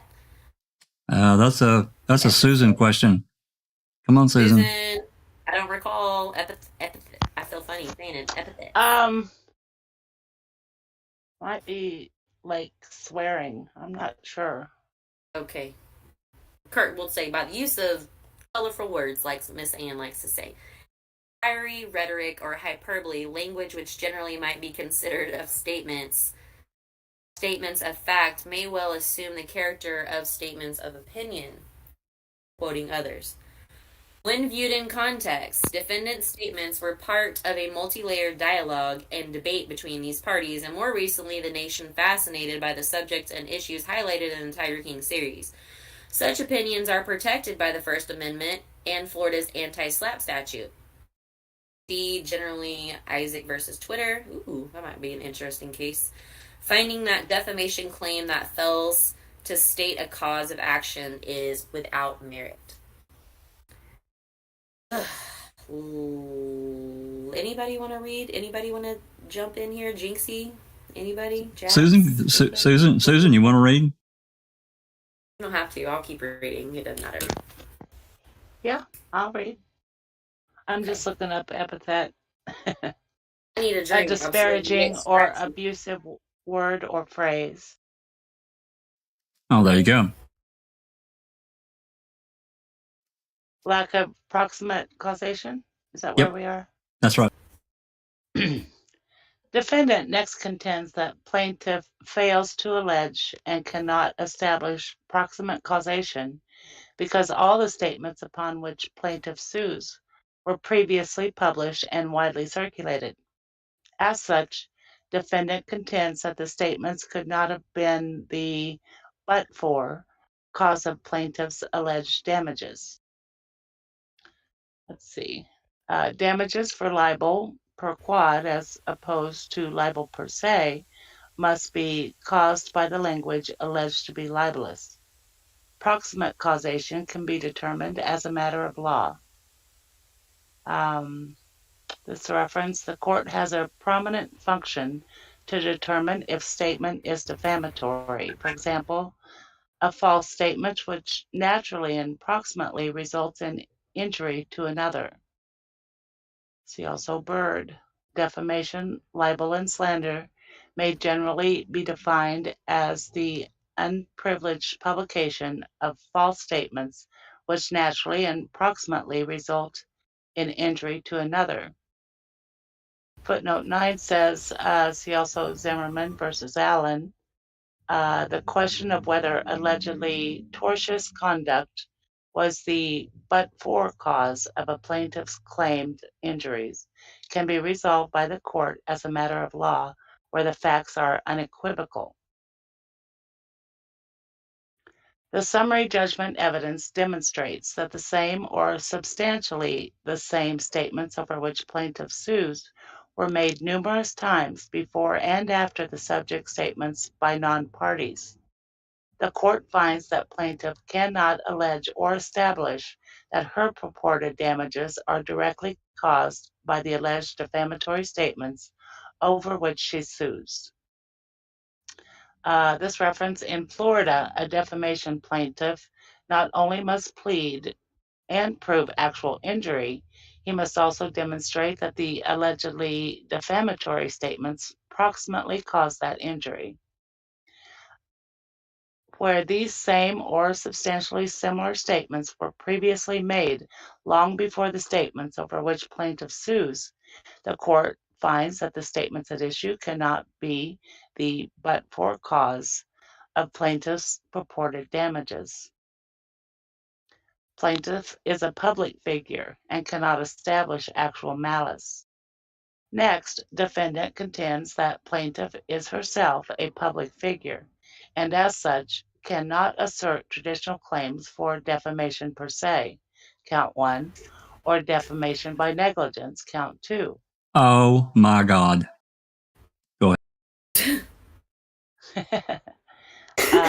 This reference is those who, by reason of the notoriety of their achievements or the vigor and success with which they seek the public's attention, are properly classed as public figures.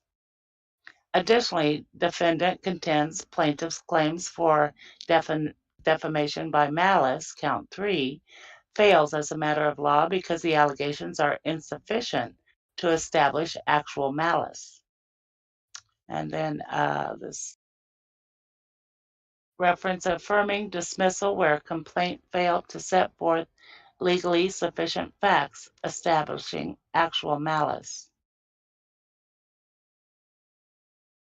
I guess 9 went on.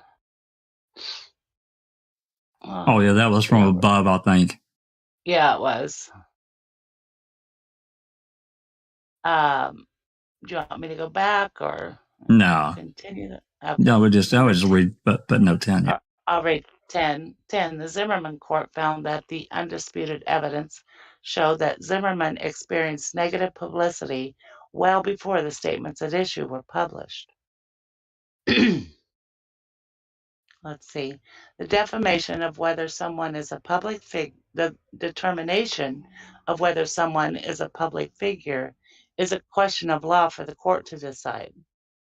Reference, by public figure, we mean one who has commanded a substantial amount of public interest by his position alone, or who has thrust himself by purposeful activity into the vortex of an important public controversy.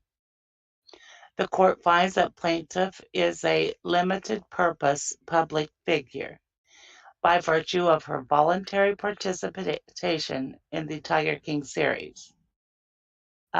This reference, limited public figures are those who have thrust themselves to the forefront of particular public controversies in order to influence the resolution of the issues involved. Reference noting that public figures invite attention and comment.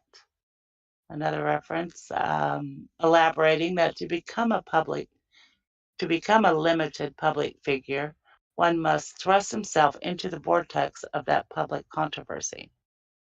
The court finds that the issues raised by the Tiger King production, including the disappearance of Lewis and the subsequent litigation surrounding his estate, constituted a public controversy.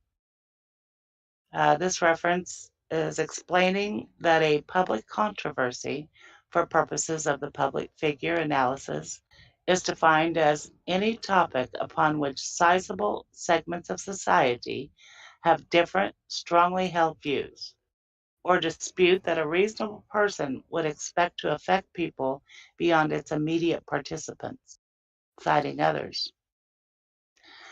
Plaintiff further willingly injected herself into this public controversy and the media frenzy surrounding the Tiger King by subsequently appearing on media outlets to further the discourse and provide her opinion on these issues.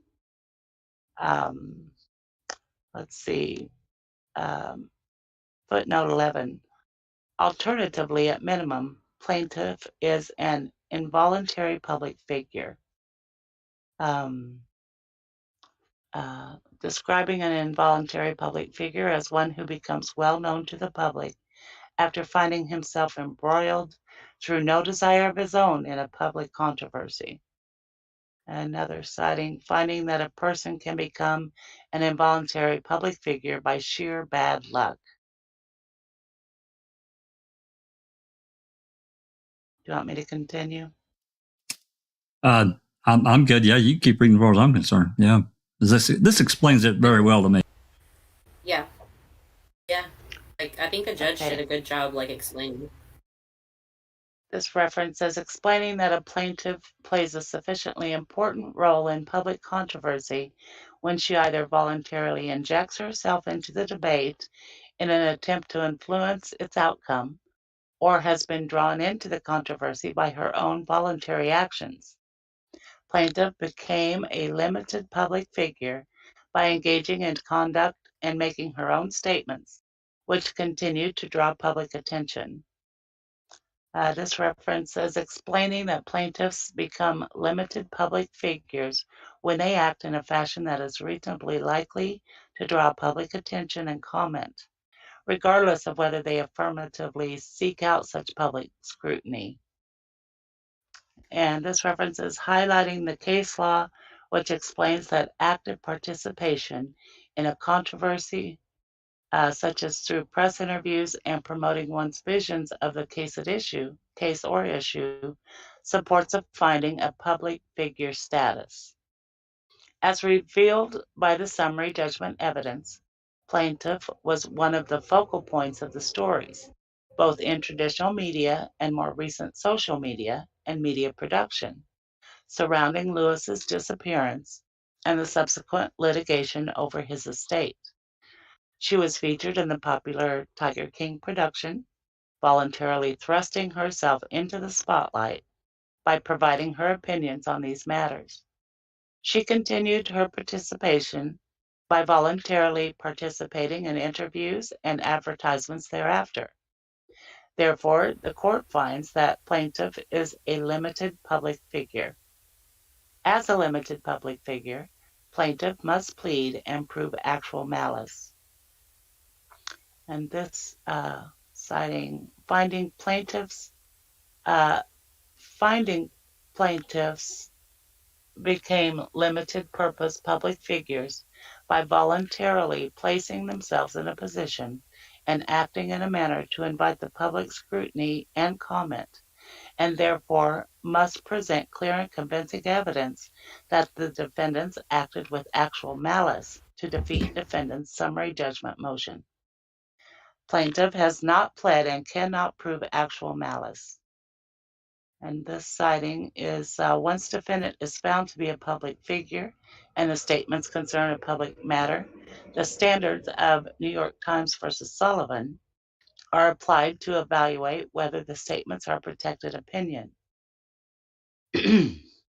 And in Sharkey versus Florida Elections Commission, stating that the question of whether the evidence supports a finding of actual malice is a question of law. Actual malice is not simply ill will, improper motive, or personal animosity. Rather, it is generally limited to circumstances where a story is fabricated by the defendant, is the product of his imagination, or is based wholly on an unverified anonymous telephone call. Citing actual malice is a subjective standard. A plaintiff must prove that the defendant acted with a high degree of probable falsity, or, in fact, entertained serious doubts as to the truth of his publication, but published it anyway. Let's see. Citing New York Times v. Sullivan, explaining that actual malice exists where the speaker makes a false statement of fact with specific knowledge that it was false or with reckless disregard of the statement's probable falsity. Which is crazy because so many of the things that she said, especially regarding properties and things like that, like, you know, we showed on her on these items that, it wasn't her signature or her signature was forged or whatever. It's just crazy. I have a question before we continue. Nosey, didn't she have, and I'm talking about Carole, didn't she have the Big Cat Diaries, and they were all there in the archives, blah, blah, blah. Then after the fact, a bunch of them got removed. They're gone or made private.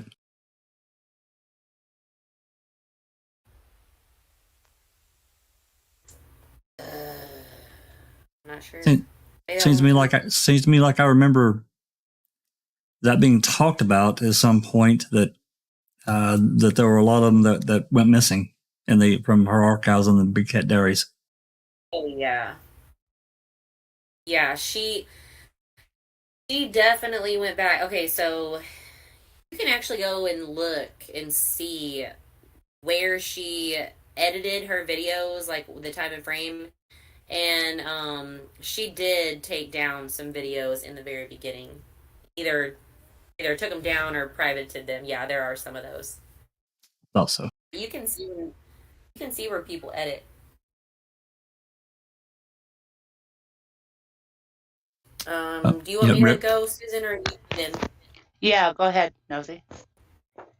Okay, and yeah, I was in TK too, but I was a little bitty dot in the corner of the screen, which I was okay with that, but I made it abundantly clear. I mean, abundantly clear for 2 years almost that I did not want to be anywhere on screen, and that still stands, and my reasons for saying all that still stand. So, yeah, Ripper did say in the comments that some videos were removed. So, thanks, Ripper. Yeah. So yeah, I definitely, I have not done anything. I have not done. I think Nancy Grace. No, she didn't, but she had somebody on her show, Cheryl McCollum, it's the Cold Case Institute of Florida, and she threw mine and Ripper's name out there, but I've never done any type of anything in this case. Yeah, so I'm definitely not a public figure like some people are accusing me of being for having a Cameo account. Well, I mean, it's always been your intention to stay behind the scenes and do your work. 100%. And there's so many in the community for other stuff. They know, they know that. Like, more people know that than not. I hate to be the devil's advocate though here, but you're on TikTok. Does that count as like thrusting yourself into these, how did they put it? These cases, isn't that kind of like thrusting yourself into being a limited filing? It says in this filing that just because you take someone else's whatever and post it, it's unactionable. Like, all I do is, like with the Holtzclaw case, I take Daniel in the Den and I take 3-minute clips and I post that shit, and then I'll take crime stories, my one that popped off. It's just random crime stories, and Tiger King is nothing more than another true crime story. So good luck with that one, buddy. But yeah, I mean, if having a social media account makes you a what is it called, public figure? Public figure. Public figures. Yeah, They said because I have a Facebook, or what was it, a YouTube, and I made Dateline in my little tiny voice, and I am now a limited public figure. Okay. No, you're not. And you don't live in the state of Florida. Live in the state of Florida. This is the state of Florida, right? True. I'm not in Florida, but now I'm curious about all my rights seem to get changed now if you become a public figure, right? Like, everything changes. So now I got to know what it means to be that, if that's the truth, right? Like, all of us need to know that then. No, anybody who's on YouTube. I think someone's just a little incompetent on understanding and comprehending what this was actually saying, but a social media account does not make you a public figure. I could have 100,000 followers on TikTok and that still doesn't make me a public figure. Like, that's just fucking stupid that he would even say some dumb shit like that. But that's a lie for another day. Anyway, The court finds that plaintiff has failed to allege actual malice. Specifically, plaintiff cites to the 1998 apology as evidence of malice. Which, if people don't know, there is a notarized apology from Carole Baskin to Anne McQueen in 1998 for Anne basically dragging her and accusing her of all these crimes. So Carole signed an apology and it was notarized, and that's what they're talking about here. It says this does not demonstrate actual malice as it was signed over 20 years ago and explicitly provided that it was not an omission of anything. The court cannot find that the 20-year-old apology has any bearing on defendant's subjective state of mind at the time the statements at issue were made, which I'm glad the judge clarified that, because we were all gung-ho about that apology. We all thought it was important and that it would be super relevant today, so I'm glad to know that it really is irrelevant, basically, is what I'm taking from it. For the same reasons discussed above, finding that the statements are not defamatory, the court further finds that the plaintiff cannot allege or establish actual malice under the circumstances. Again, the defendant's statements were mental impressions, commentary, and her opinions about events for which she had documentary and factual materials to support, and that right there is not true. That's not true. So that's kind of confusing for me. Defendant refers to and links that evidence in her vlog entries and website articles. See Clayman, evidence that an article contains information that readers can use to verify its contents tends to undermine claims of actual malice.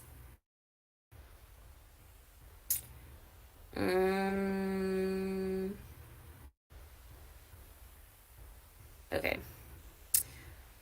The court finds that the plaintiff has not and cannot allege or establish actual malice where the summary judgment evidence demonstrates defendant's statements were made on a good faith belief that they were accurate, as supported by cited information, and where such statements rebutted the statements made by plaintiff and others on the same subjects.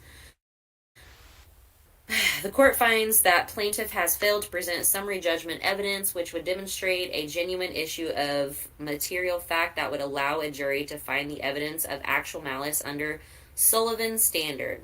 See also Dockery versus Florida Democratic Party, and it states, noting that summary judgments are to be more liberally granted where brought by a defendant against a public figure plaintiff, where actual malice must be proven with clear and convincing evidence. Rather than seek legal action against defendant, plaintiff can continue to make use of the media to rebut any of defendant's statements, as she has previously done.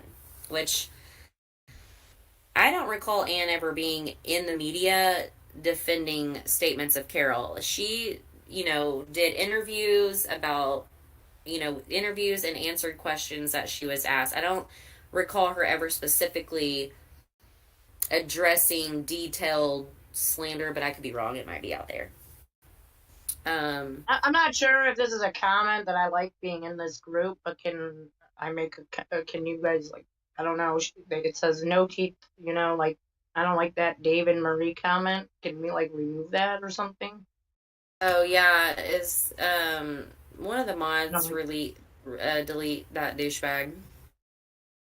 I mean, I find that just rude. We have mods anywhere? Yep. I'm not a mod here, so. It's gone. Okay, thank you. Well, see this. I didn't see that. Okay. Sorry, I never found that. The chat Okay. was moving too quick and I couldn't find it, so I'll keep an eye out. Brescia versus Lawson. Nothing that public figures usually have greater access to the media, which gives them a more realistic opportunity to counteract false statements than private individuals normally enjoy. So this is basically saying Anne could go on YouTube and just, blast her for all the bullshit, which she wouldn't do. But fair report privilege applies. Defendant contends that the fair report privilege applies to several of the allegedly defamatory statements. The constitutionally protected rights to discuss, comment upon, criticize, and debate, whatever. There they go again. Can we just remove that person? Yeah, hide them, Susan or Alice.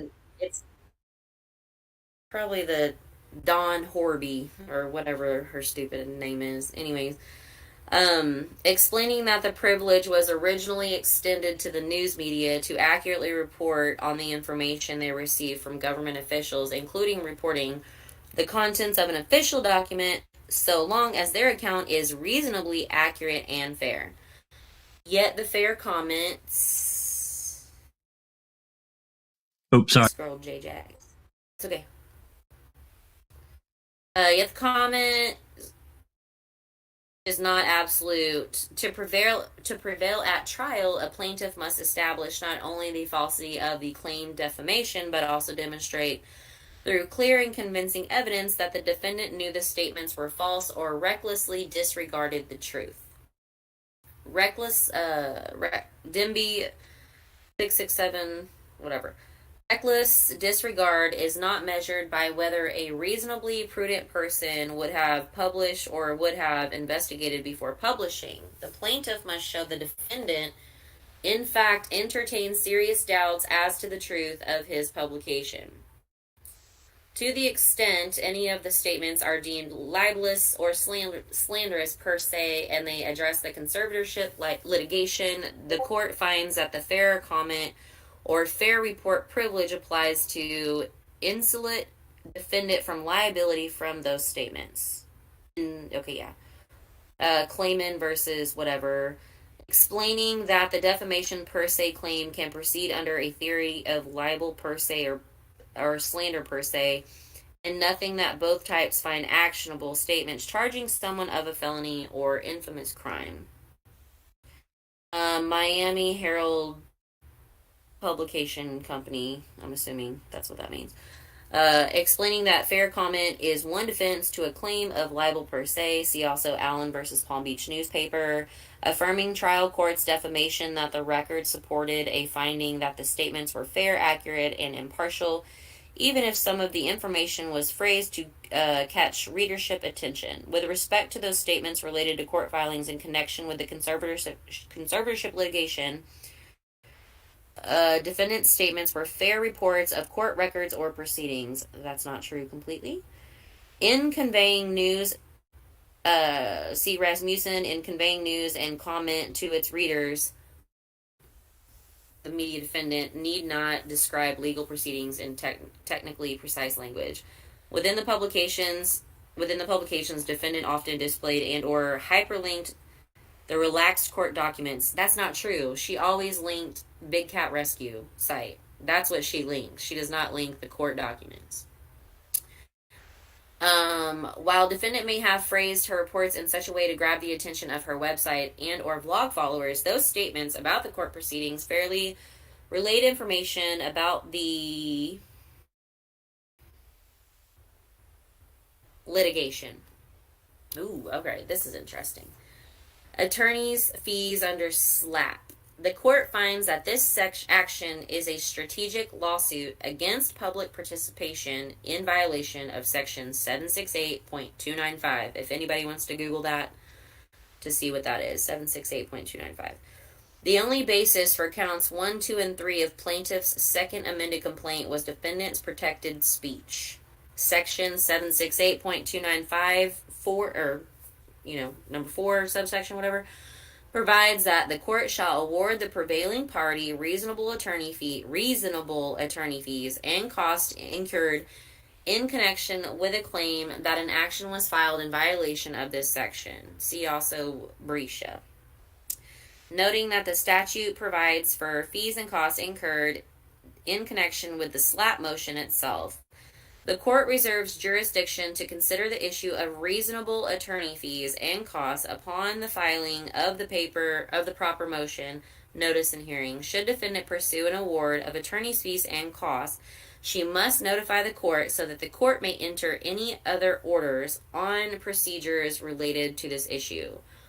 Does that mean that Carole could be like, all right, well, I'm just going to leave it alone. I'm not going to bill her. I mean, I know she will, but so she has the option to bill her. Never seen it typed out like that.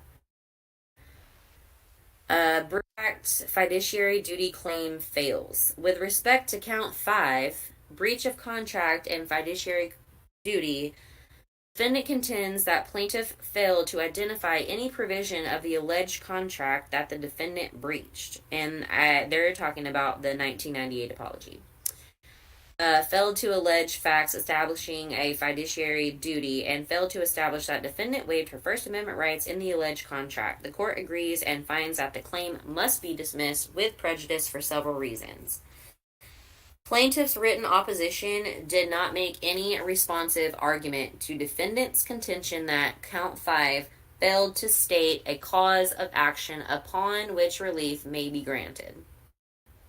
That's a very important line right there, if y'all want to reread that line. I think that's a really important statement. Plaintiff cannot point to a provision of the stipulation that was violated by defendant's statements. A plain reading of the stipulation does not prohibit defendant from making such statements. Such a waiver cannot be implied. See Tucker versus State. An effective waiver of the constitutional right must be voluntary, knowing, and intelligent. Because no provision of the stipulation prohibits the statements at issue, a claim for breach of contract based on the statement must fail as a matter of law. Jesus Christ. Thus, count 5 must be dismissed with prejudice. Allowing amendment would be futile. Aside from the pleading problem of the combining her breach of contract and breach of fiduciary duty claims, plaintiff failed to identify the purported fiduciary duty defendant owes to her and how such purported duty was breached, which I agree, that was never included. Oh my God. See Gracie versus Ecker. Plaintiff must allege the existence of the fiduciary duty and the breach of that duty such that it is the proximate cause of the plaintiff's damages. Moreover, the summary judgment evidence demonstrates that there is no special relationship between plaintiff and defendant that would give rise to a fiduciary duty related to the subject statements. Any purported claim for breach of the duty, fiduciary duty, must also fail as a matter of law. Again, amendment would be futile under the circumstances. It is therefore ordered and adjudicated that number 1, defendant Carole Baskin verified motion to dismiss and or for summary judgment on second amended complaint and for attorney's fees and costs under the Florida's anti-SLAPP statute is hereby granted. The summary judgment is entered in favor of defendant Carole Baskin and against plaintiff and McQueen on counts 1, 2, and 3. Dismissal with prejudice is entered on count 5, breach of contract. Final judgment is entered in favor of defendant Carole Baskin and against plaintiff and McQueen on all accounts. Defendant shall go hence without a day. Yes, Ripper, they said it is dismissal with prejudice. With prejudice. The court reserves jurisdiction to consider the issue of reasonable attorney fees and costs pursuant to section 768295 upon proper motion, notice, and hearing, done and ordered and effective as of the date and timestamp imprinted below with the judge's signature. Judge Jennifer Gabbard. Ba-bam. Boom. Wow. And I think we can all see this is a 2-year-old lawsuit, and she's got how many attorneys? 4 or 5, Carole? It's 1 year. 1 year? They filed originally, August, September-ish of 2020, but then the family separated and it was amended 2 times, and this August it will be 2 years, yes. September, August. And something like, we had COVID and stuff, so I know that was definitely a factor, but sure, something like this would have never taken 2 years in the court. Well, I'm just trying to think in my head, because I don't know attorney fees, so I've been fortunate in my life and not really had to deal with that, but... Yes, Ripper, yes. It was dismissed with prejudice. That means that she cannot bring that claim back to court. So Correct. that it fucked her. Literally, I mean, it's not a great thing. I mean, I'm not saying Miss Ann would ever bring it back to court. That makes me very confused on why the hell there was another filing on 3/18/22 before she even got a ruling on this. And now it's dismissed with prejudice, and she has another slander suit that was filed on 3/18. And the judge explained why it won't work. And so now she's got a brand new filing in there after this got dismissed with prejudice. Wow. So when I tell you, like, why would you file another, like, you either knew it was going to get dismissed, like, you already knew, but why would you file something else of the same thing before you even have a ruling from a judge on this? JP made that 318 filing? Yes, he filed a second filing on 3/18 for libel and slander, and it's dismissed with prejudice, which means she can't bring this back to court. Right. So I wonder what kind of, well, that'll be interesting. That'll be something I'll need to look up. You know, when the hell has an attorney ever done that? I'm sure it happens, but how do you know something's not going to get dismissed with prejudice? I mean, You don't. I mean, there's just no way. I bet it has to do with statute of limitations. But statute of limitations would not, oh yeah, that would be 2 years. Well, technically, 3/18 wouldn't be 2 years, but it would be very, very close. Is it 2 years? He filed on 3/28, not 3/18. And Tiger King came out March 20th. He did file 3/18. Just can't read clearly. Yeah, it came out on March 20th, but a lot of these videos weren't made until, April, May, June. So the line is coming very close. Right. If it in fact is a statute of limitations issue. Alice, questions, comments from the live chat that you want to cover before we move forward?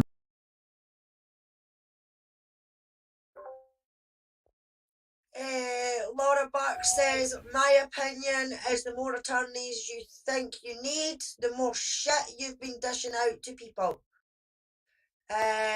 Ripper Jack says, I bet it has to do with Saul or something.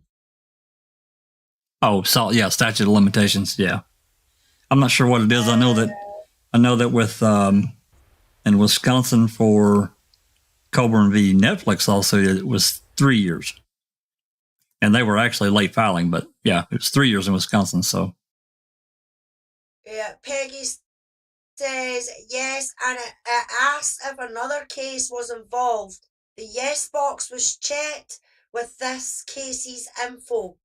Ripper says 3/18 is 2 days before a 2-year Saul. Carole put out her rebuttal the day after the show came out. Yeah, that is true. Her rebuttal did come out. Her first rebuttal came out one day after, and then she dropped all her other little videos along the way. But yeah, he's definitely right on that. It would have been a 2-year statute of limitations, for sure. But on all the other videos, Laura, go ahead. Sorry, Laura, saying, wondering what JP is going to say to Anne. Thank you for the payment, or you are such a sweet lady and I apologise for fucking up your case. Do you all want to take a vote on this? yeah, that's funny. No vote needed. We already know. Yeah, Ripper says March 18th was a Friday, so waiting for Monday might have been past the 2 years SOL, if it's 2 years, but I'm just guessing here. No idea why a second lawsuit was filed. I wonder that too. I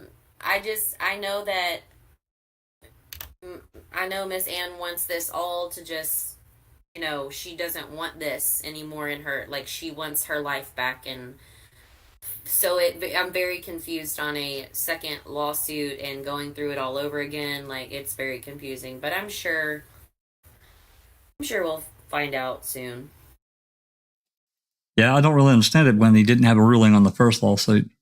I don't get that. I don't know. Do y'all know any other cases where that's happened? Certainly not with a slander case. No, I can't even really think of too many other civil cases at all where you would file a second filing when you don't have an answer for your first. I just know. Yeah, I think Ripper nailed it though. The statute of limitations. Yep, Florida is 2 years for defamation. Yep. Yeah, he's there you right. go. But that's the thing. Maybe he found a loophole and well, I don't know. Would that, so if he didn't use the same slander, let's say from the YouTube videos like he did, and let's say he used the slander from her rebuttal, which virtually are like the same thing pretty much. Like her little basket of shit that she talks about, Anne, it changes a little bit here and there based on the story and what platform she tells it, but it's generally the same basket of lies. So I'm wondering, did he use in this other filing, like, did he use something specific like the rebuttal or what she said about her and Tiger King? But I think the judge made it very, very, very clear. I think the judge made it really clear. Well, that filing should be on record. I mean, we could probably find out what he actually put in that filing, right? Maybe. Now, J-Jax, I know, but I'm just, I know. teasing. I know. I'm not trying to put it all out there right now. Sorry, ignore my beer bottles clinking together. Oh, that's quite all right.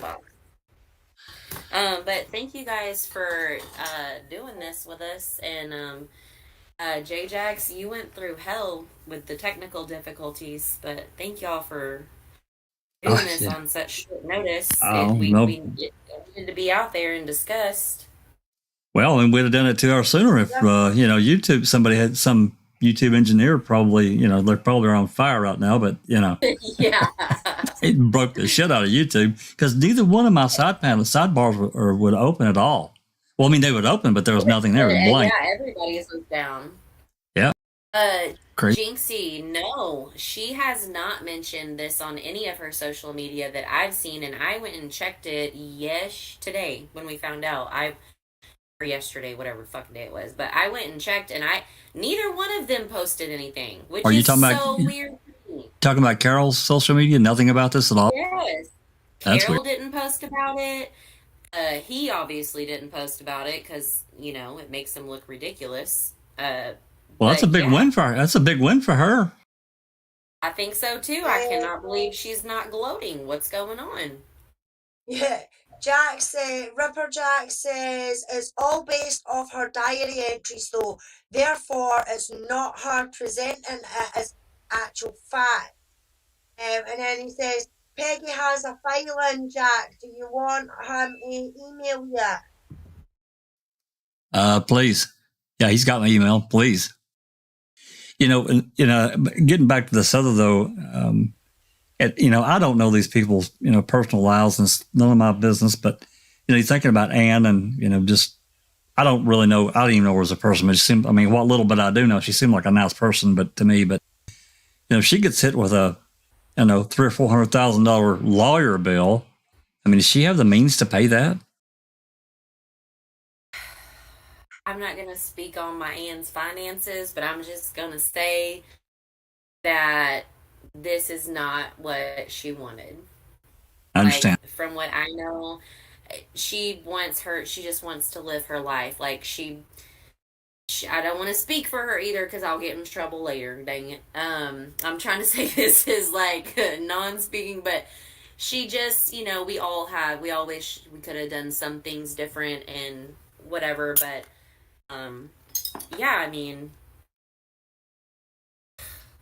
that's kind of as much as I can really say on it. She doesn't want, She doesn't want her. She doesn't want this stress. Who would want this stress? Absolutely. It's something that's decades old. And here's another thing. I'm not just gonna blame this. She was also convinced of things, in my opinion, and led to believe certain things, like many of us were by certain people and stuff. And so it's just a big cluster F, if you know what I mean. And unfortunately, this is where we are. But we will never leave her, or, well, I will never, I'm not going to speak for anybody. I'll never leave her as far as her well-being and,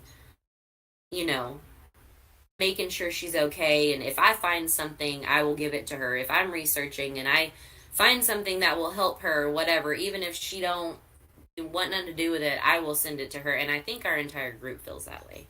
I think everyone feels that way. Yeah, I mean, I just think about a regular person, that, like, I don't know, doesn't have millions of dollars at their disposal, getting slapped with a massive judgment like that. Anyway, I don't want to get off on her. Yeah, I'm like you. Yeah, she definitely doesn't have millions of dollars. And this was literally our biggest fear. It was our fear when this all happened. And Ripper, he's right. I'm glad he said this because that's how it started. The plan was a pure bill of discovery to try to get people under oath. That was it. It had nothing to do with slander. We weren't, talking about that. It had nothing to do with that. It was just, let's get her in a courtroom or a room, depose her, get the information anything we could extract from her. And I say we as their team or whatever. And then it all got amended and it turned into this shit show, and the daughters did not approve it, and it was done anyway. And so to me, like, if I had an attorney with a case like this and they fucking filed something without my permission, I would have done more than fired. Like, there would be all kinds of paper trails on who I was complaining to. I'm just saying. Ripper says when the family wouldn't do a second commercial, this was the trick, that someone had to get more media attention at someone else's expense, which, no denial there. That's really unfortunate. It really is. And Peggy, she mentioned the girls are not liable for any of this. Their names were removed long ago. So unfortunately, this is just Ann and her lawyer. And like I said, Carole's probably got 4 or 5. I don't really know. I'm throwing a number out there. 4 or 5 lawyers, probably. She started out with 4, and then she added 2 more. So for the last, I think someone said 20 months, she's had 6 different attorneys on this shit. 6. Oh my God. Wow. You know how many? That's a lot of attorney fees. Even if they were like, even if it's just, I mean, this is way low balling it, but let's just say $5,000 each. That's $30,000. That's a lot of money. I mean, it might not be a lot of money to some people, but that's a lot of money. That's a hell of a lot of money to me. A lot of money. It's not. Oh, okay. So Peggy's dropping the info. It was discovered today that Anne received a payment from Howard on 4/21. The checks were blacked out, so we do not have any idea how much the amount was. But there was a check paid over to the law offices of Phillips and Hunt, whatever, disclosed amount. Undisclosed? So, but that was for Howard and the Big Cat Corporation. That wasn't Carole Baskin herself. Gotcha. And okay. So that's about it. Laura, I don't know. I think that I didn't see any favoritism in the judge's response. I mean, I really didn't. I felt like she was very factual, and she explained it. So yeah, she seemed pretty unbiased and very. She cited a lot of cases that really drove to exactly what she meant as to why she did what she did. I didn't see a problem with what she said at all. I thought she was very explanatory, unlike other other responses we've read, like from the state of Wisconsin, that just leave you fucking dumber than what you were when you started. Um, so yeah, I mean, we could always look at something like that, but you know, you got to remember, judges, they get donations and sponsors and votes, and you know, so just like with Chad Cronister, you know, we know, you know, there's an affiliation there between him and Carole, but it just doesn't matter. It doesn't seem to matter. Yeah, I mean, you know, for Alice, do you have a comment? No, well, I was just going to say, if that was us finishing up, I was just going to say, I'd like to give a shout out to Ripper. We do hope that you'll come back soon, and our typical Scottish saying is, don't let the tossers win. You know, come back, and because we'd all love to see you back. Absolutely. And And thanks, you, thanks for everything that you've done on this case. Alice, you all have another saying too. Don't be a You're fan. bunch of fannies. Don't be a fanny. Exactly. Exactly, Jack. Don't I let just want to the say real fannies fast, get you down. Jillian, she asked, what about if he files for corrections on counts 1 through 3? Honestly, how would he file for corrections on counts 1 through 3 if he already has another filing on the same thing? Does that make sense? We need to see that. We need to see that as a filing before we could really go there. I don't. Is that what's in your email? I haven't even looked at it because we've been. Okay. That might be what he sent, but yeah, so I think to get clarification on, like, to answer your question, Jillian, honestly, I don't know. I would have to look at the new filing to see what he's doing, and what he's filing on. Now, if he would have no way to know if she was going to come back with a dismissal with prejudice on all of those counts. So how he could have included those counts in his new filing without knowing what the judge's ruling was going to be. I mean, he has to know that there's a possibility that you know, she could dismiss with prejudice. So I'm not sure, but we will crack that puppy open and we'll be checking it out in the next day or so, or tonight, whoever decides. But I don't know. I don't know how that works. I mean, she obviously lost this one. She could appeal it, but that's just going to cost her more money. And like I said, I think the judge was extremely clear.